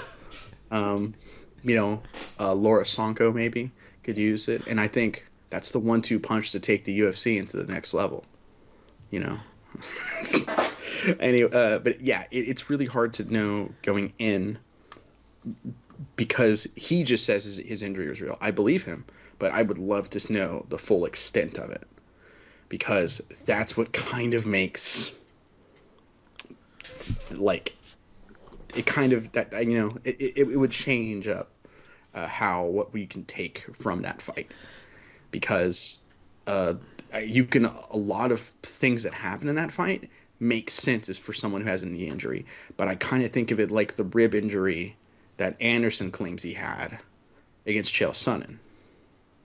Whereas, no offense to Anderson Silva, who seems like in terms of a person, a really good person, but we do have him on record lying. So if you lie to me once, I gotta question a lot of things. We have him on record lying openly. We can prove it with a urine sample. It was a liar, and I stand by my belief. I don't know whether I stand by my belief. Sorry about that, Joe, but I stand by my belief that my favorite excuse for losing a fight was Karl Parisian saying he was too talented to train. I'm a big fan of watching noted hated figure in the video game space, Dark Side Phil is his name, DSP, and he's a known rager and an e-beggar, and he makes every excuse in the world to not say he's bad at video games when he's very bad at video games. He recently had an excuse when dying in Elden Ring that it's like, my wife texted me. She's saying she's going to be coming home late and she can't make me dinner, so I'm stressed out about that. How does this game expect me to play and perform when I have to deal with this? How is that fair to me? And I'm like, oh my God, your wife is going through stuff right now and you're blaming her for losing at a video game. Calm down, you man-child. 42-year-old man, by the way, blames his wife and his cat for sucking at video games. It's not his fault. He did everything right. But yeah, it's kind of weird. I think I almost kind of want to be like, do we just take that fight out of, like, because I've been thinking about that all week. Do we take this fight out of the question because of said knee injury, or is there something we can legitimately pull there? That's what makes this fight so interesting. And what's interesting to me as well is looking at some of the narratives surrounding this fight, because I've been doing the rounds on YouTube, I've been doing the rounds on social media. If you speak to some of these people, they're treating it as a foregone conclusion that Tom Aspinall is going to steamroll through Curtis Blaydes. And maybe it's me still being one of those big Curtis defenders, but I think they aren't giving him the respect that he deserves. I think Curtis Blaydes is a live dog in this fight. Not necessarily that he's going to win, but I think there's some people who... There's a lot of unknowns about Tom Aspinall, even at this stage. I know he's their heavyweight champion, but I still have some questions that need answering, and I think Curtis Blaydes is the right person to test those. We don't know what Tom's... I want to see a wrestling. We don't know what Tom's like going into the later rounds. We don't know what he's like off his back if Curtis takes him down. Because he fought Sergey Spivak. Spivak wants to clinch up with you and grind you down. Curtis Blaydes will shoot. Like, he'll shoot a single. He'll shoot a double leg. That's not something we've really seen Aspinall deal with, at least from a guy like Curtis Blaydes, necessarily. That interests me, you know, because we know he knows that, like, if someone tries to clinch up with you and Greco you down, he's going to elbow and knee you and make it really difficult to do that, you know. So, like, that's one of the reasons I think the John Jones fight is so interesting, and why I would definitely, spoiler alert, pick Aspinall to win, is if Jones tries to Greco him down, then he's eating an elbow, he's eating a knee, and also good luck grabbing a hold of this guy who moves like that. But Curtis Blaydes is going to shoot on him. And Curtis Blaydes has decent enough hands to effectively set up the shot. Yeah. And that's what makes this interesting. And Curtis Blaydes... You know, I think he's a live dog. And Curtis Blaydes has powerful hands as well. Like, he didn't use his grappling at all against Dorcas and against JDS. Now, admittedly, your mileage varies on how good those guys were at that moment in time. But zero wrestling, and he steamrolled them. Like, I was really impressed with the JDS performance. Yeah, absolutely. That blew my mind.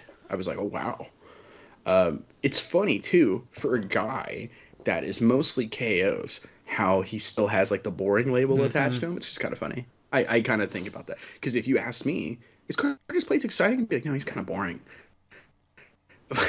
I even fall victim to like lumping him still in there with that.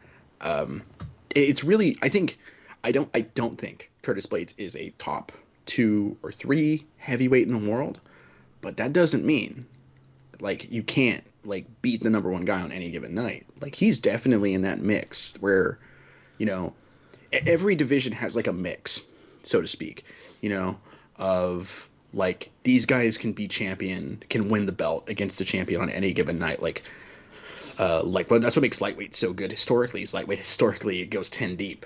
You know, if the number 1 guy fought the number 10th ranked guy, he's a live dog in that fight for sure.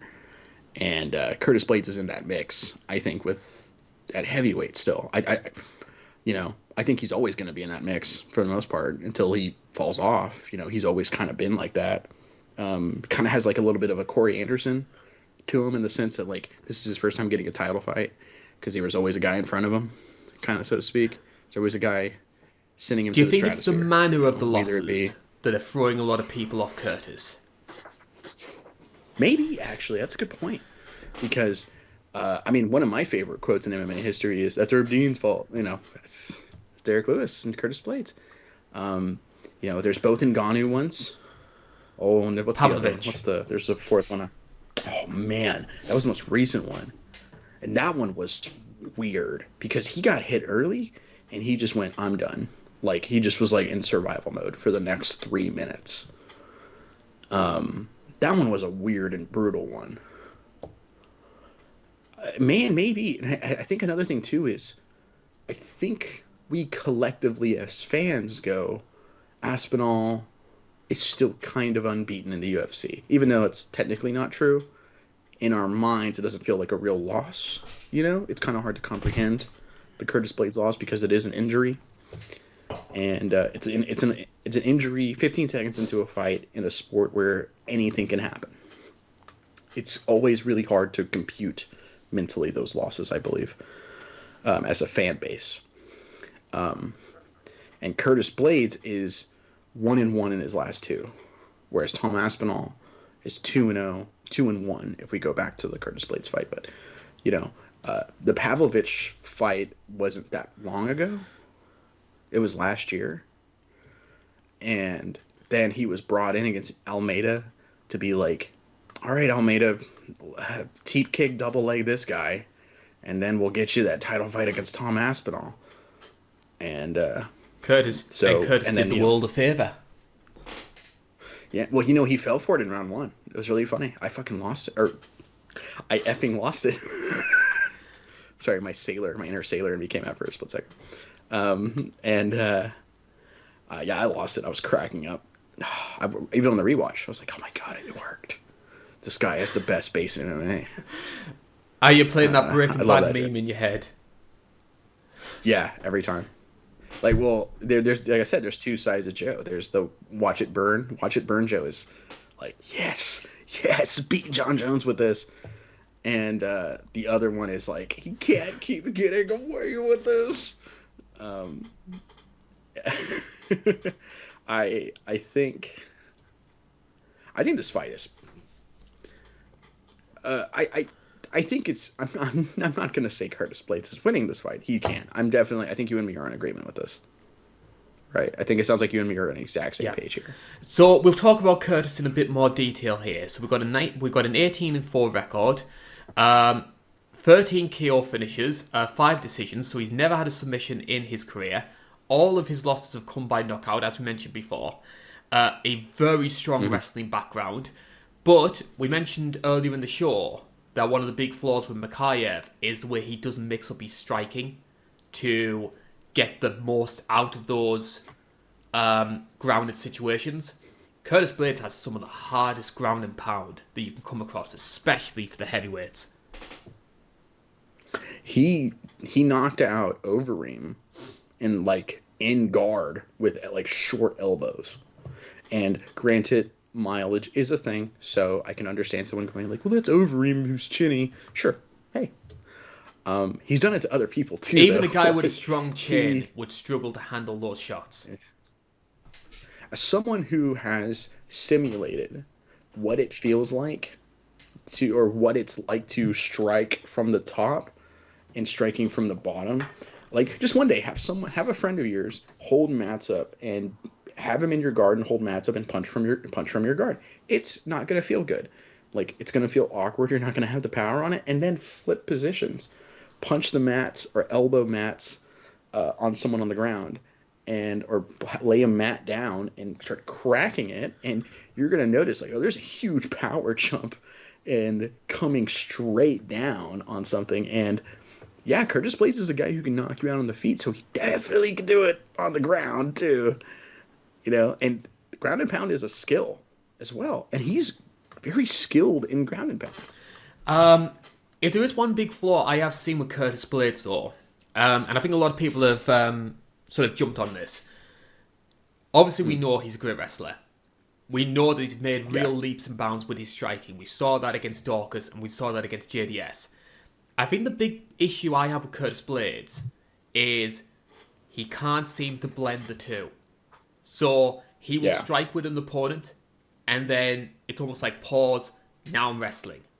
You compare that to the way someone like Daniel Cormier did, where Cormier would throw a good 1-2, and then immediately he's diving for the legs. Curtis can't do that, and I think that has been one of his foibles over the years, because the one that always sticks in my mind is Derek Lewis. The reason Derek Lewis was able to time that uppercut was because Curtis made it so clear that he was going to shoot. And Derek was able to just time it in and knock him out. I think it's like literally like low kick, jab, jab, and then it's like, oh yeah, I should probably try to take him down. You know, just legitimately see it change, and you can see like the gear But it was shift, even like the so to camera speak. changed as Curtis was going for the shot. It's almost like the cameramen Yeah. knew he was going to shoot. This is I feel like we got to be careful talking about that because I feel like that's how Yes, conspiracies yes. Shooting get is started. Yeah. a big Yeah. topic at the moment, so we've got to be very careful. Yeah. Well, no, no, no. I meant more of what's it called? I don't know if you've ever heard a lot of traditional martial artists because there's a weird section of traditional martial artists that believe MMA is fake because there's no reasonable way to say my Aikido could actually be ineffective in a real fight. Of course not. MMA is fake. Like you know, we talked about the meme of "Am I so out of touch?" No, it's MMA culture or YouTube that's wrong.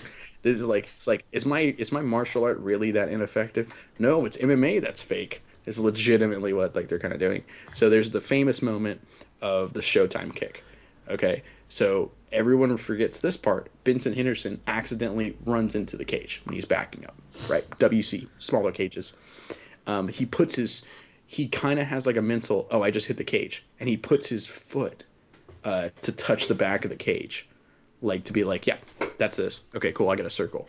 Like it's nothing. It's we see fighters do this all the time. Happens all the time. Right after is when the Showtime kick hits. And I remember some Aikido guy was like, see, that's a tell. What he's saying is, Mr. Pettis, I am ready for you to run off the cage and hit me in the face. I'm like, I don't believe this is horrible. They're gonna that same Aikido guy is gonna be like, see, the camera changed. He knew. That's how they knew to set it up. My mentality is this: if MMA was fake, Makayev would be awesome.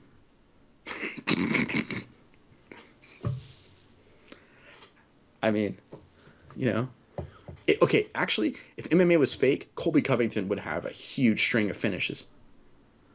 You know, a guy like that who is like a big heel character and could sell a lot of merchandise within the Republican and conservative communities that hates nerds and stuff. So college bros like him. They would have given him finishes. They would have let him finish RDA if it was fake. That's my mentality behind it. So we'll talk about Tom Aspinall in a bit of detail here. So we've got a 14-3 record, and here are some of his notable wins. We've got Pavlovic, Tibura, Volkov, Spivak, and the ghost of Andrei Arlovsky. Yeah, to be fair, I think Tom was the last person to finish Arlovsky in the UFC, so he's got that little bit of a kudos, because that was the big thing about Arlovsky was, yes, his fights weren't very good, but he wasn't getting finished. Mm. I mean, it was his third fight in the UFC. I mean, can you really, like, blame him? You know? Because he came in that weird period of, can you fight? You're signed in 2020 during the pandemic. And then it's like, can you fight? Well, you know, let's give you a litmus test with Arlovsky. Are you going to be one of the boys you know, are you one of the guys that's going to get a decision by him in this 80-year career? I think as well, and this just shows a sign of the sort of farcical stature of the Stipe title fight. Stipe's last UFC win was a few weeks after Tom Aspinall made his UFC debut. Yeah. No, I think it was before. Hold on. Because it was on one of the Fight Island cards, wasn't it? It was against Collier. Oh, okay. Yeah. So I always think Stipe Cormier 3 is in July, but it's in August. Okay. So yeah, it is a couple weeks later because July 26th is the Collier fight. And then August whatever is Cormier DC. All those lockdown cards, they just seem to blend into one, don't they? Yeah, it was a weird time, and like that's something I expect to tell my kids. It'd be like, you're not gonna believe this, guys. It all started with this gorilla getting shot, and and but I legitimately remember I'll probably be like 50 and being like telling my kid to be like like it was a weird time. I quit and I instantly started smoking a carton. Like, I just had a carton of cigarettes, and me and your Uncle Anthony in there, we just put on the TV in the living room and be like, I think I'm going insane. And we would just smoke cigarettes and drink beer and watch MMA. That's like, that's all we did. It was great on Saturdays, actually. In my case, it would Really, be Grandad stopped telling the Juliana Pena story.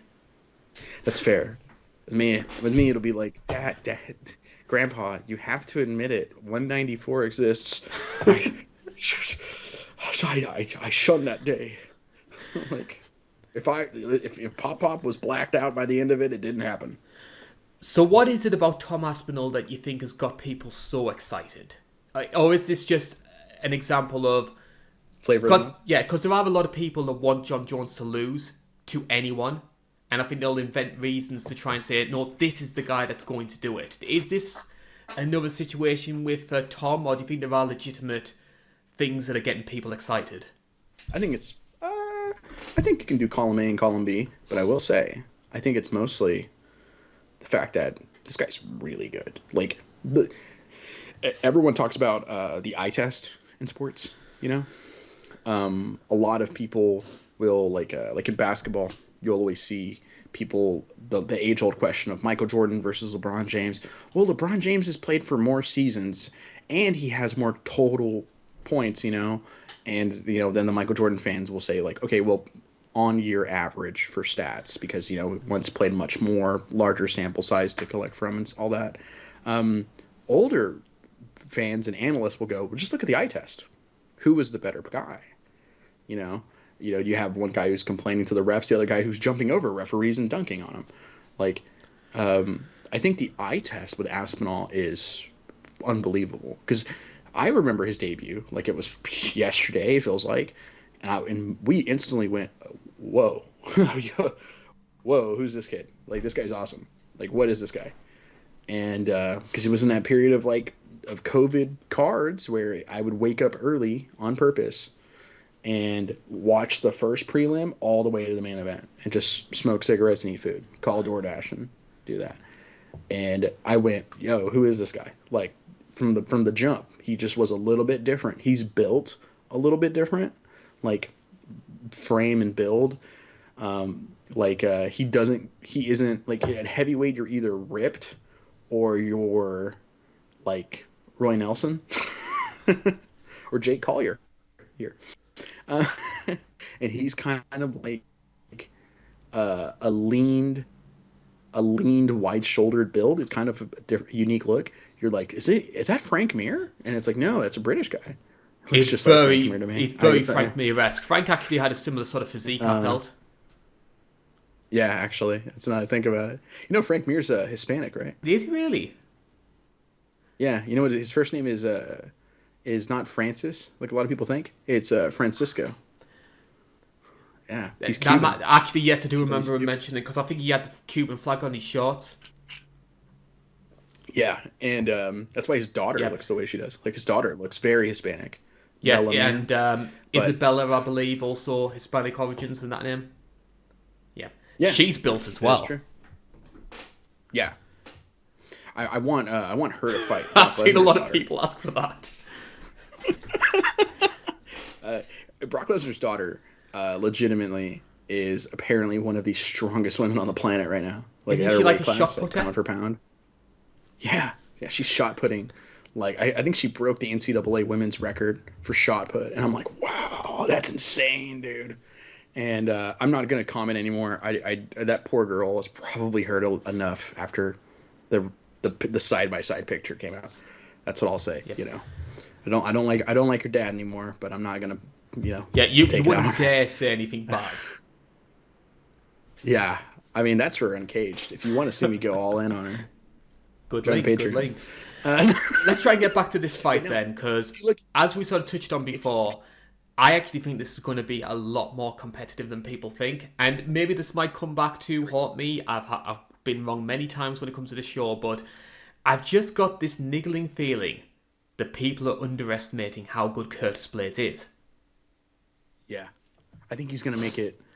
I think I for the record, I'm just going to spoiler alert it here. I'm picking Tom Aspinall to win in the first round. This is a guy who has the shortest average time in UFC heavyweight history. That's insane for a guy who has this many fights in a career. Granted, it's heavyweight, and if you're really good enough, you're probably going to kill most of the, bad people at heavyweight, because heavyweight isn't the deepest or best division by any stretch of the imagination. But his wins on like Spivak, Volkov, Pavlovich, those are huge to me. Those three massive wins. I almost say they're better than anything Curtis Blaydes has done. I'm picking him to win against the first round against a guy who has been knocked out before. But I think Curtis Blaydes can have moments even though he loses like that, right? Like, I think he can have moments. I think he can land. I think he can definitely make it look really awkward and make us look like fools for picking Tom. I mean, I wouldn't be surprised. There's only one thing I'm afraid of, is John Jones has a history of ragging on people when they lose, right? So I remember when Dominic Reyes lost to Blachowicz, and John Jones clowned on him for like a weekend afterwards. Just like was like, that's the guy you said beat me. Look at him now, blah, blah, blah. And I will never forget. Shout out once again to Jack Slack for going, I don't think trashing on the guy that beat you is as much of a slam dunk as you think it is. So if Aspinall loses, John Jones is going to pipe up, be like, see, this was the guy you guys thought I'm ducking, really?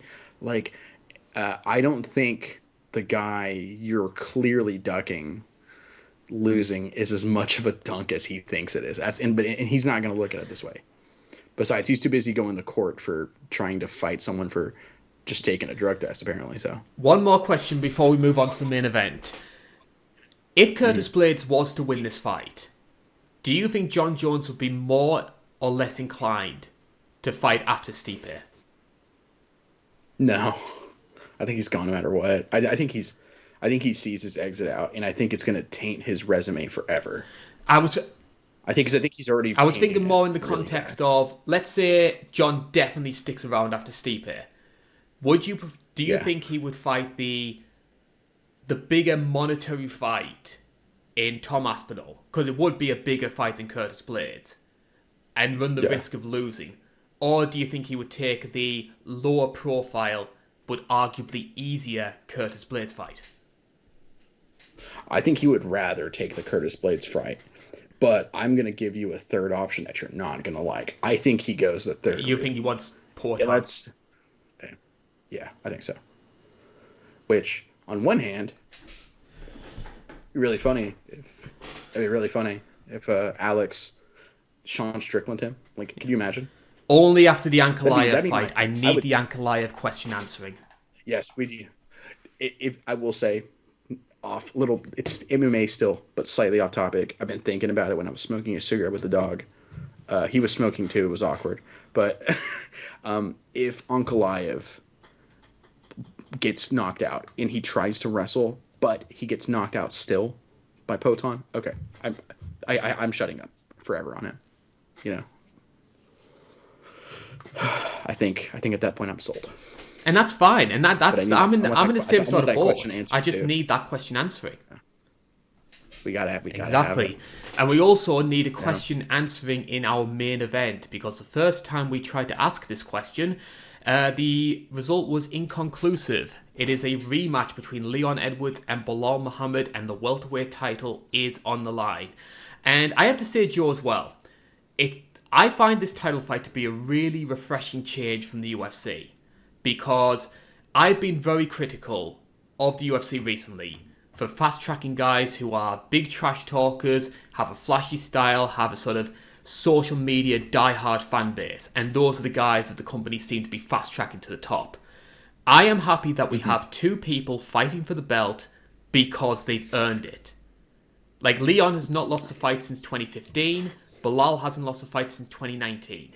You can't say that these guys haven't earned their place at the top. I think you can too. It's the clear 1 and 2, no questions. These guys have definitely earned it. the hard way too, because they both had long journeys to the title. And they faced every kind of stylistic matchup to test them. Like, they fought great strikers, they fought one-dimensional grapplers, and they surpassed all of them. Yeah. And there was one constant in both of them. Leon was winning, and I fell asleep in the second round with Belal Muhammad. I'm kidding. No. He's not, for once, he's not the most boring guy on the card. Why do you think Belal has such a reputation, in your opinion, for being boring? Because, I mean, I've seen a lot of people, like, tarring him... They've been calling him, the modern-day John Fish, stuff like that. Like, which... I don't understand. Like, I in some ways, I get why.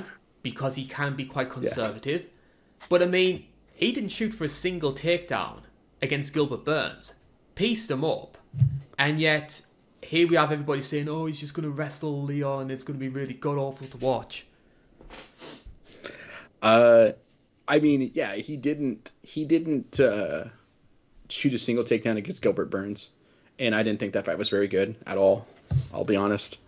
You know, he didn't try and wrestle a ton with Damian Maia, and that fight was pretty bad. But nobody ever looks good against Damian Maia. That's fair. Carlos Condon is one of the most exciting fighters of all time, and that's a boring fight. So, you know, that's a guy who doesn't get enough crap for being boring, Damian Maia. But he does have one of the lowest scores in retro review history with John Fitch. He does. John Fitch has the lowest. Didn't he score like a 0.5? Yeah, I think so. I think I gave it a 0.5. And it's like, because, I mean, he's the real main event of UFC 100, though. Listen, if they're going to call Roman Reigns and Taker the main event of that WrestleMania, then I'm going to say that's the main event of UFC 100. It went on last. But, yeah, horrible. I mean, he isn't a finisher. Nothing wrong with that. He doesn't look for finishes. Nothing wrong with that. He doesn't have pop. He doesn't have a submission game necessarily. It's not the greatest one. He's mostly looking to just control you and keep you down. And he's very good at it. A similar guy to him, funny enough, is like Colby Covington. But Colby Covington has a much more higher output sometimes. Not always. I mean, speak of the devil, Leon Edwards in his last fight didn't, like, you know, I mean, Colby looked really bad in that fight. And, but like typically that guy has a higher output, you know, at least, and he can go. He just doesn't have any finishing ability, really. Whereas, like, Belal Muhammad doesn't have that. He doesn't have the output. He's not like overly aggressive. He's just safe and methodical. And there's nothing wrong with that. But on the flip of that, I think if there's nothing wrong with that, then there's nothing wrong with people saying it's boring. I don't think you should be harassed for it. In fact, I actually think he's on, like, sometimes it's probably too far. He's got some thick skin, I'll give him credit for. But he's even played up with the joke. I think it was him that posted the meme. I don't know if it's a real picture or not, but I guess he did a UFC 5 career mode with him as himself, and he won 40-0 with all 40 decisions. He beat it. Like, so he can't even finish in the video game. That's legitimately very funny. I think that's super interesting. I think it's super interesting that he has like that sense of humor about himself, because he seems like a genuinely really cool dude. You know, I think when he tries to be cool, it falls flat. You know, it's like, because he's cool in the same sense that you and me are cool. You know, like a really cool guy. I am nowhere near nice, cool. We're nice guys. We're nice guys. We're chill. We're relaxed. We can, you know, you and me became friends fast. And, like, you know, but if you and me were to act try to act cool, it wouldn't work. Like I'm basically saying Belal Muhammad's a dork like us. I think he would legitimately get along great with us. You know what I mean? But if we were to show up, you know, doing like if I showed up in the retro review with sunglasses and a shirt that had my nickname on it, like if I had a shirt that said Loco Joe and I would flash it like this, you know, and all that, like, it just probably wouldn't, you know, like people would probably give us crap too. I'm just messaging the guy on Teespring to cancel the idea I had. Oh no. Yeah, that means you need a nickname. You can go with Karl the Brain. Bainbridge. I used to go. No? My No? gamer tag back when I had like a PS2 was Banzai, Karl Banzai Bainbridge. Oh, I like that. Bainbridge. Yep. I always mispronounce it. Shows you how horrible of a human being I am. We've been friends for 2 years. You made a point there. You mentioned Colby and his performance at 296, which I think has to be up there as one of the worst performances in the title fight in recent years. One thing it did do was it took a lot of the shine away from Leon, because as critical as we were of Colby, and quite rightly so, it did shield a lot of people from the fact that Leon had a really good performance. There was no question who won that fight. It's funny. I remember watching it going like, yeah, Leon won clearly 3-2. And when I rewatched it, I went, Leon clearly won 5-0. When I rewatched it this week, I kind of did that. And because Colby, man, looked awful in that fight. Awful. I definitely understand why he probably didn't want to fight at all, like against a young buck that probably would beat him, you know? But... And that's another fight that should have been Belal Muhammad. Totally agree. Totally agree. Mm-hmm. They should have fought it. They should have main evented 300. I stand by that. It should have been the main event. Yeah, like you were desperate for a main event, and it's quite clear that they set up Pereira versus Hill to headline on the Brazil card. Yeah. 301. Yeah. And the fact they did everything out their power not to give Belal the title fight, because they were going to Makachev, they tried to get Khabib back. It was like, that's not fair. That's not fair to Belal. People forget this fight was legitimately signed 8 weeks ago. Like, they have barely a full camp, I think. I think this fight was official like 8 weeks ago. Yeah. And that's outrageous. Like, that means he signed it and went instantly into camp, which I don't know how that affects anything, but at least it's a full camp. Thank God for both guys. They did so much to Belal Muhammad that you kind of have to almost want to root for the guy. Like honestly, I'm British, fights. And so obviously I'm going to be wanting Leon to win. But if Belal was to win the title, I'm not going to be upset, because I'm going to be thinking, you have jumped through so many hoops and had to pass so many trials of Heracles. I am fine. Yeah. I am happy to see you get rewarded. Honestly, I have much more time for the hard-working, gritty workhorse than I do for any flashy knockout artist. It's the most American thing I've ever heard you say. No, I'm right there with you. Like, I'm never. Everyone knows my feelings on these, like, Ian Machado Gary's, the Connors, the Paddy Pimblets. God, all UK guys. I feel like I'm just a racist, or like what's it called? Gary and Connor are Irish. Sure. Well, yeah, but they're in the same island. See, us Americans just put you guys and call you Europeans. Yeah, no, I'm kidding. I will say I always forget Ireland technically isn't considered UK, but I think isn't Scotland. Scotland, Wales, England, and Northern Ireland are the UK. Well, no, Great Britain, because I think the official title is the United Kingdom of Great Britain and Northern Ireland. So Great Britain is the main island, and then we've got Northern Ireland, and the Republic's its own entity. I'm glad I know. Yeah, because that's what I meant by that, but I didn't know that was like a distinct way to do it. No. I always like learning about new cultures. But, that's basically how the Troubles happened. Yeah, that's fair. All I know is we beat them. 1770s. That's becoming one of my favorite recurring jokes is us Me mostly making 1776 jokes, and then you bring it up 1812 or World War III, and I'm like, well, you got me there.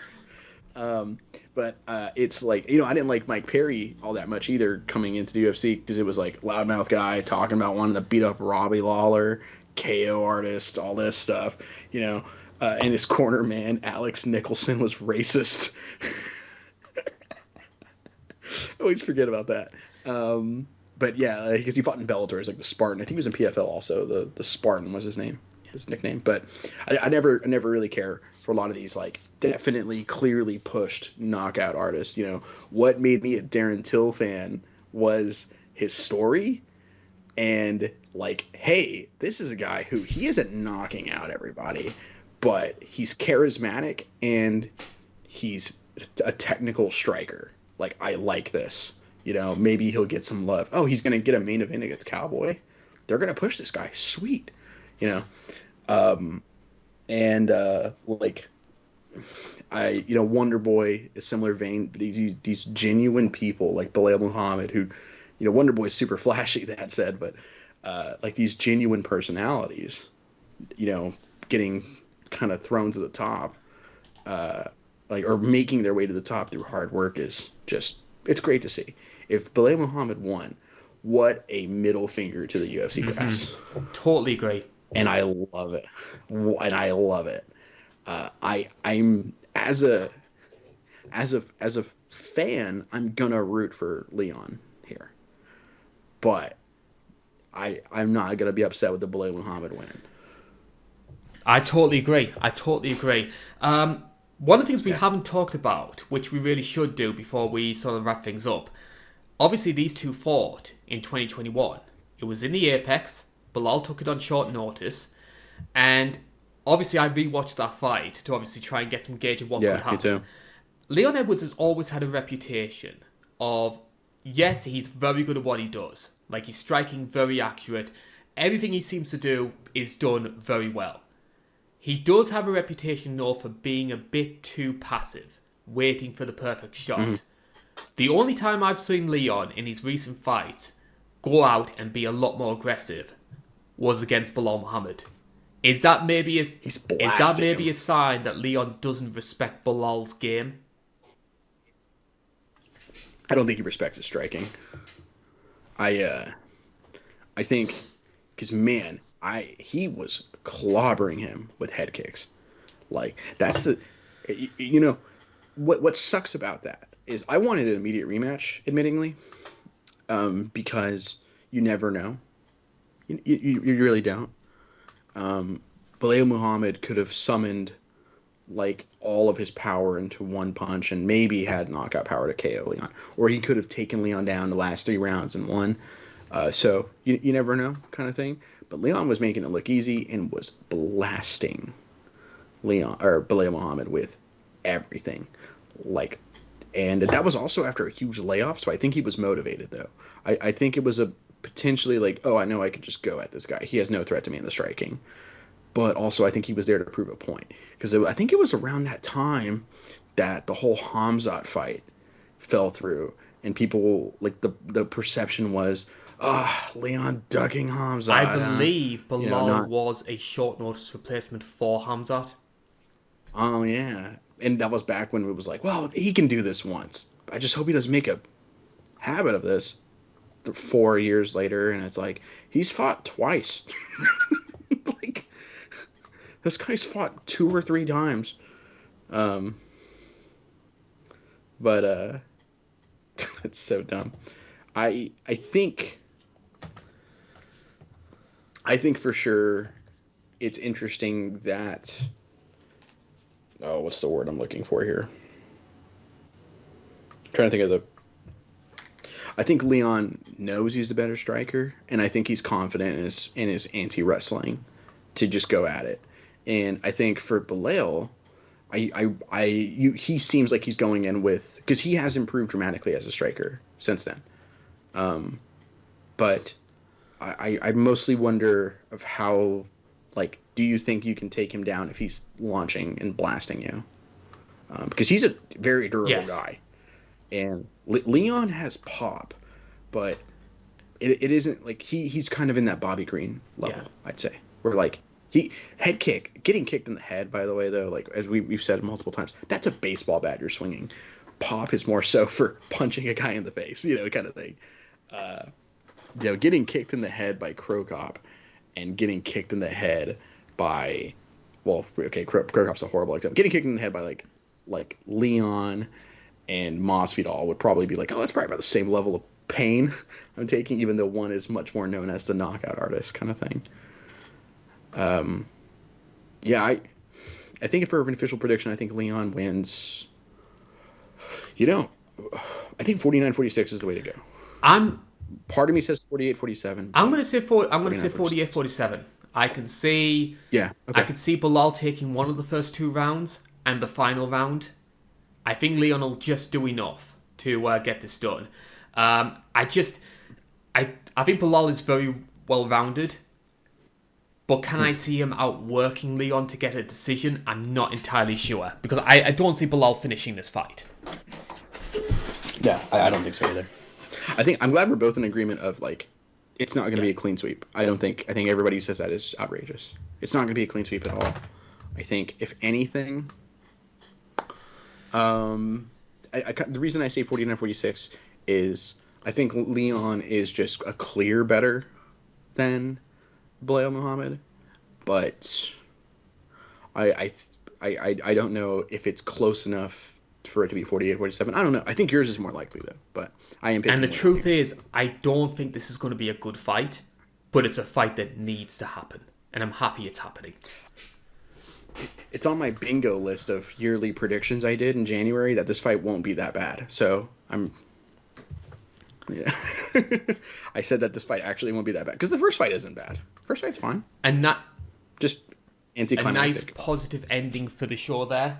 And that is all the time that we have on the UFC 304 preview show. It has been an absolute pleasure once again to be talking to you, rabbiting on for about, just over 2 hours talking about this, everything that's going to be happening on this card. This is just one of a very small part of what we have here on the INC family. Obviously on INC Live, we've got all of our post-fight reactions. Joe's most recent one with Lemos and Werner should be on there as we speak. We're also going to be doing film reviews. We're going to be doing book reports as well. That's all going to be happening on the Patreon page. We might have a few Brucey bonus showing up here on INC Live. And if you go to our main channel, It's Not Cagefighting, we've also got plenty more videos, over 200 videos, around about 10 minutes each, talking about everything that's been happening in the world of mixed martial arts, including our most recent one where we look at the 5 fighters who had the longest roads to UFC Gold. Another thing you'll be finding as well on INC Live is our retro review series. Now we have one which will be coming out later this week, and since we're in the UK, we've been covering a classic UK pay-per-view. So Joe, which card have you had the privilege of looking at this week? I'm really glad you didn't say pleasure, or else I might have cried. So, oh god. So I finally got to the what's it called, the voting, and we had I think we had, in fairness, 2 very good choices, one interesting choice, and one choice that I went, oh man, that better not win. I should point out you chose the shortlist. I did, but we had, like, to be fair to me, sometimes you have to put things on there because of, like, oh hey, this is a good one to have on here. I just hope it doesn't win. You know what I mean? It's kind of one of those situations. So UFC 75, which was in second place, with a solid 24%. Pride belt, UFC belt merging. It's great. You get Crow Cop in there. You're fighting Czech Congo, which is weird and awkward. But you get the Hamill Bisping fight. That's really controversial. In your neck of the woods, UFC 80, BJ Penn, Joe Stevenson. Yeah, it's that fight's actually really good. And in the first ever non-title fight, 5-round main event, which is UFC 138, it had also Thiago Alves, Papi Betty, which is also a fun one I remember fondly. Then winning with a massive 60% of the vote, UFC Fight Night Silva versus Bisping, which I'm gonna let you guys know, that card is awful. that main event's awesome, right? Don't get me wrong, but that card is terrible. And I definitely was like, hey, let's I'm a professional. This is what I do. I'm good at what I do. Let's do this. And you guys get to see the train wreck. No, so good that I spent a majority of time talking about that. Because it's kind of hard to get a lot out of like, wow, is this another 2 out of 10 fight? Like So we have that to look forward to on the Thursday, hopefully, because our second editor is splicing that together as we speak. And the fact we do have a second editor means that we will be, hopefully, trying to get a lot more content out. One of the next retro reviews that we will be doing as well, we do have a Patreon request, which I'm going to be starting work on in the next couple of days. And then in August, UFC 305 is taking place down under. We're going to be celebrating the career of one of the most famous fighters from down under. So Joe, who are we talking about? And what is the shortlist for August's Retro Review poll? The one and only Dan Hooker. No, I'm kidding. It's Mark Hunt. We actually had, I think, probably one of my, call me biased, one of my favorite shortlists in a while.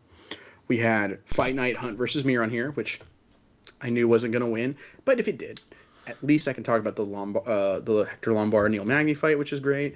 You had Hunt and Roy Nelson, the Battle of the Bellies, would have been sick. It would have been sick. I wanted that one to win just for the title. I voted for it just for the title. One of the craziest heavyweight fights of all time, Bigfoot Silva and Mark Hunt. It's a fantastic fight.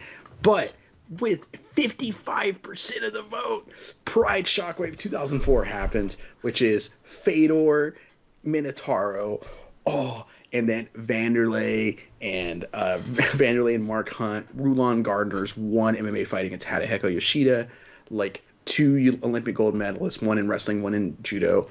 So insane. Like that card is super, super good. And you get to see like one of the more ridiculous moments in MMA history. I'm not going to spoil it. But let's just say, if you've ever wondered what it'd be like to take a leg drop from Rikishi, Vanderlei Silva probably understands better than anybody. And yeah, that's what we got. And I was so happy to see that one. I didn't expect it to. I legitimately thought you guys were going to vote for Bigfoot. Bigfoot and Mark Hunt. I thought that was winning for sure, but you guys pleasantly surprised. Yes, so that is all to look forward to over the next couple of weeks here on INC Live, and that is all the time that we have for the show. I do want to say a big thank you to everyone who has been supporting the channel on Patreon, even with the viewer numbers, because we do need all the help that we can get. Things have been quite tricky for ourselves over here and on the main channel, so we do appreciate all the support that we do get, and we are trying to make this as good of a show as we can. We've taken on board some of the feedback regarding the graphics, so we have tried to update them. And just again, a big thank you from ourselves. That is all the time that we have though. My name has been Karl Bainbridge. That's been Joe Neal. And we are going to be swapping our trilbies for those cowboy hats with the corks in it as we go from UK down to Australia. Goodbye for now, everyone. See you again. Knifey Spoonie coming up.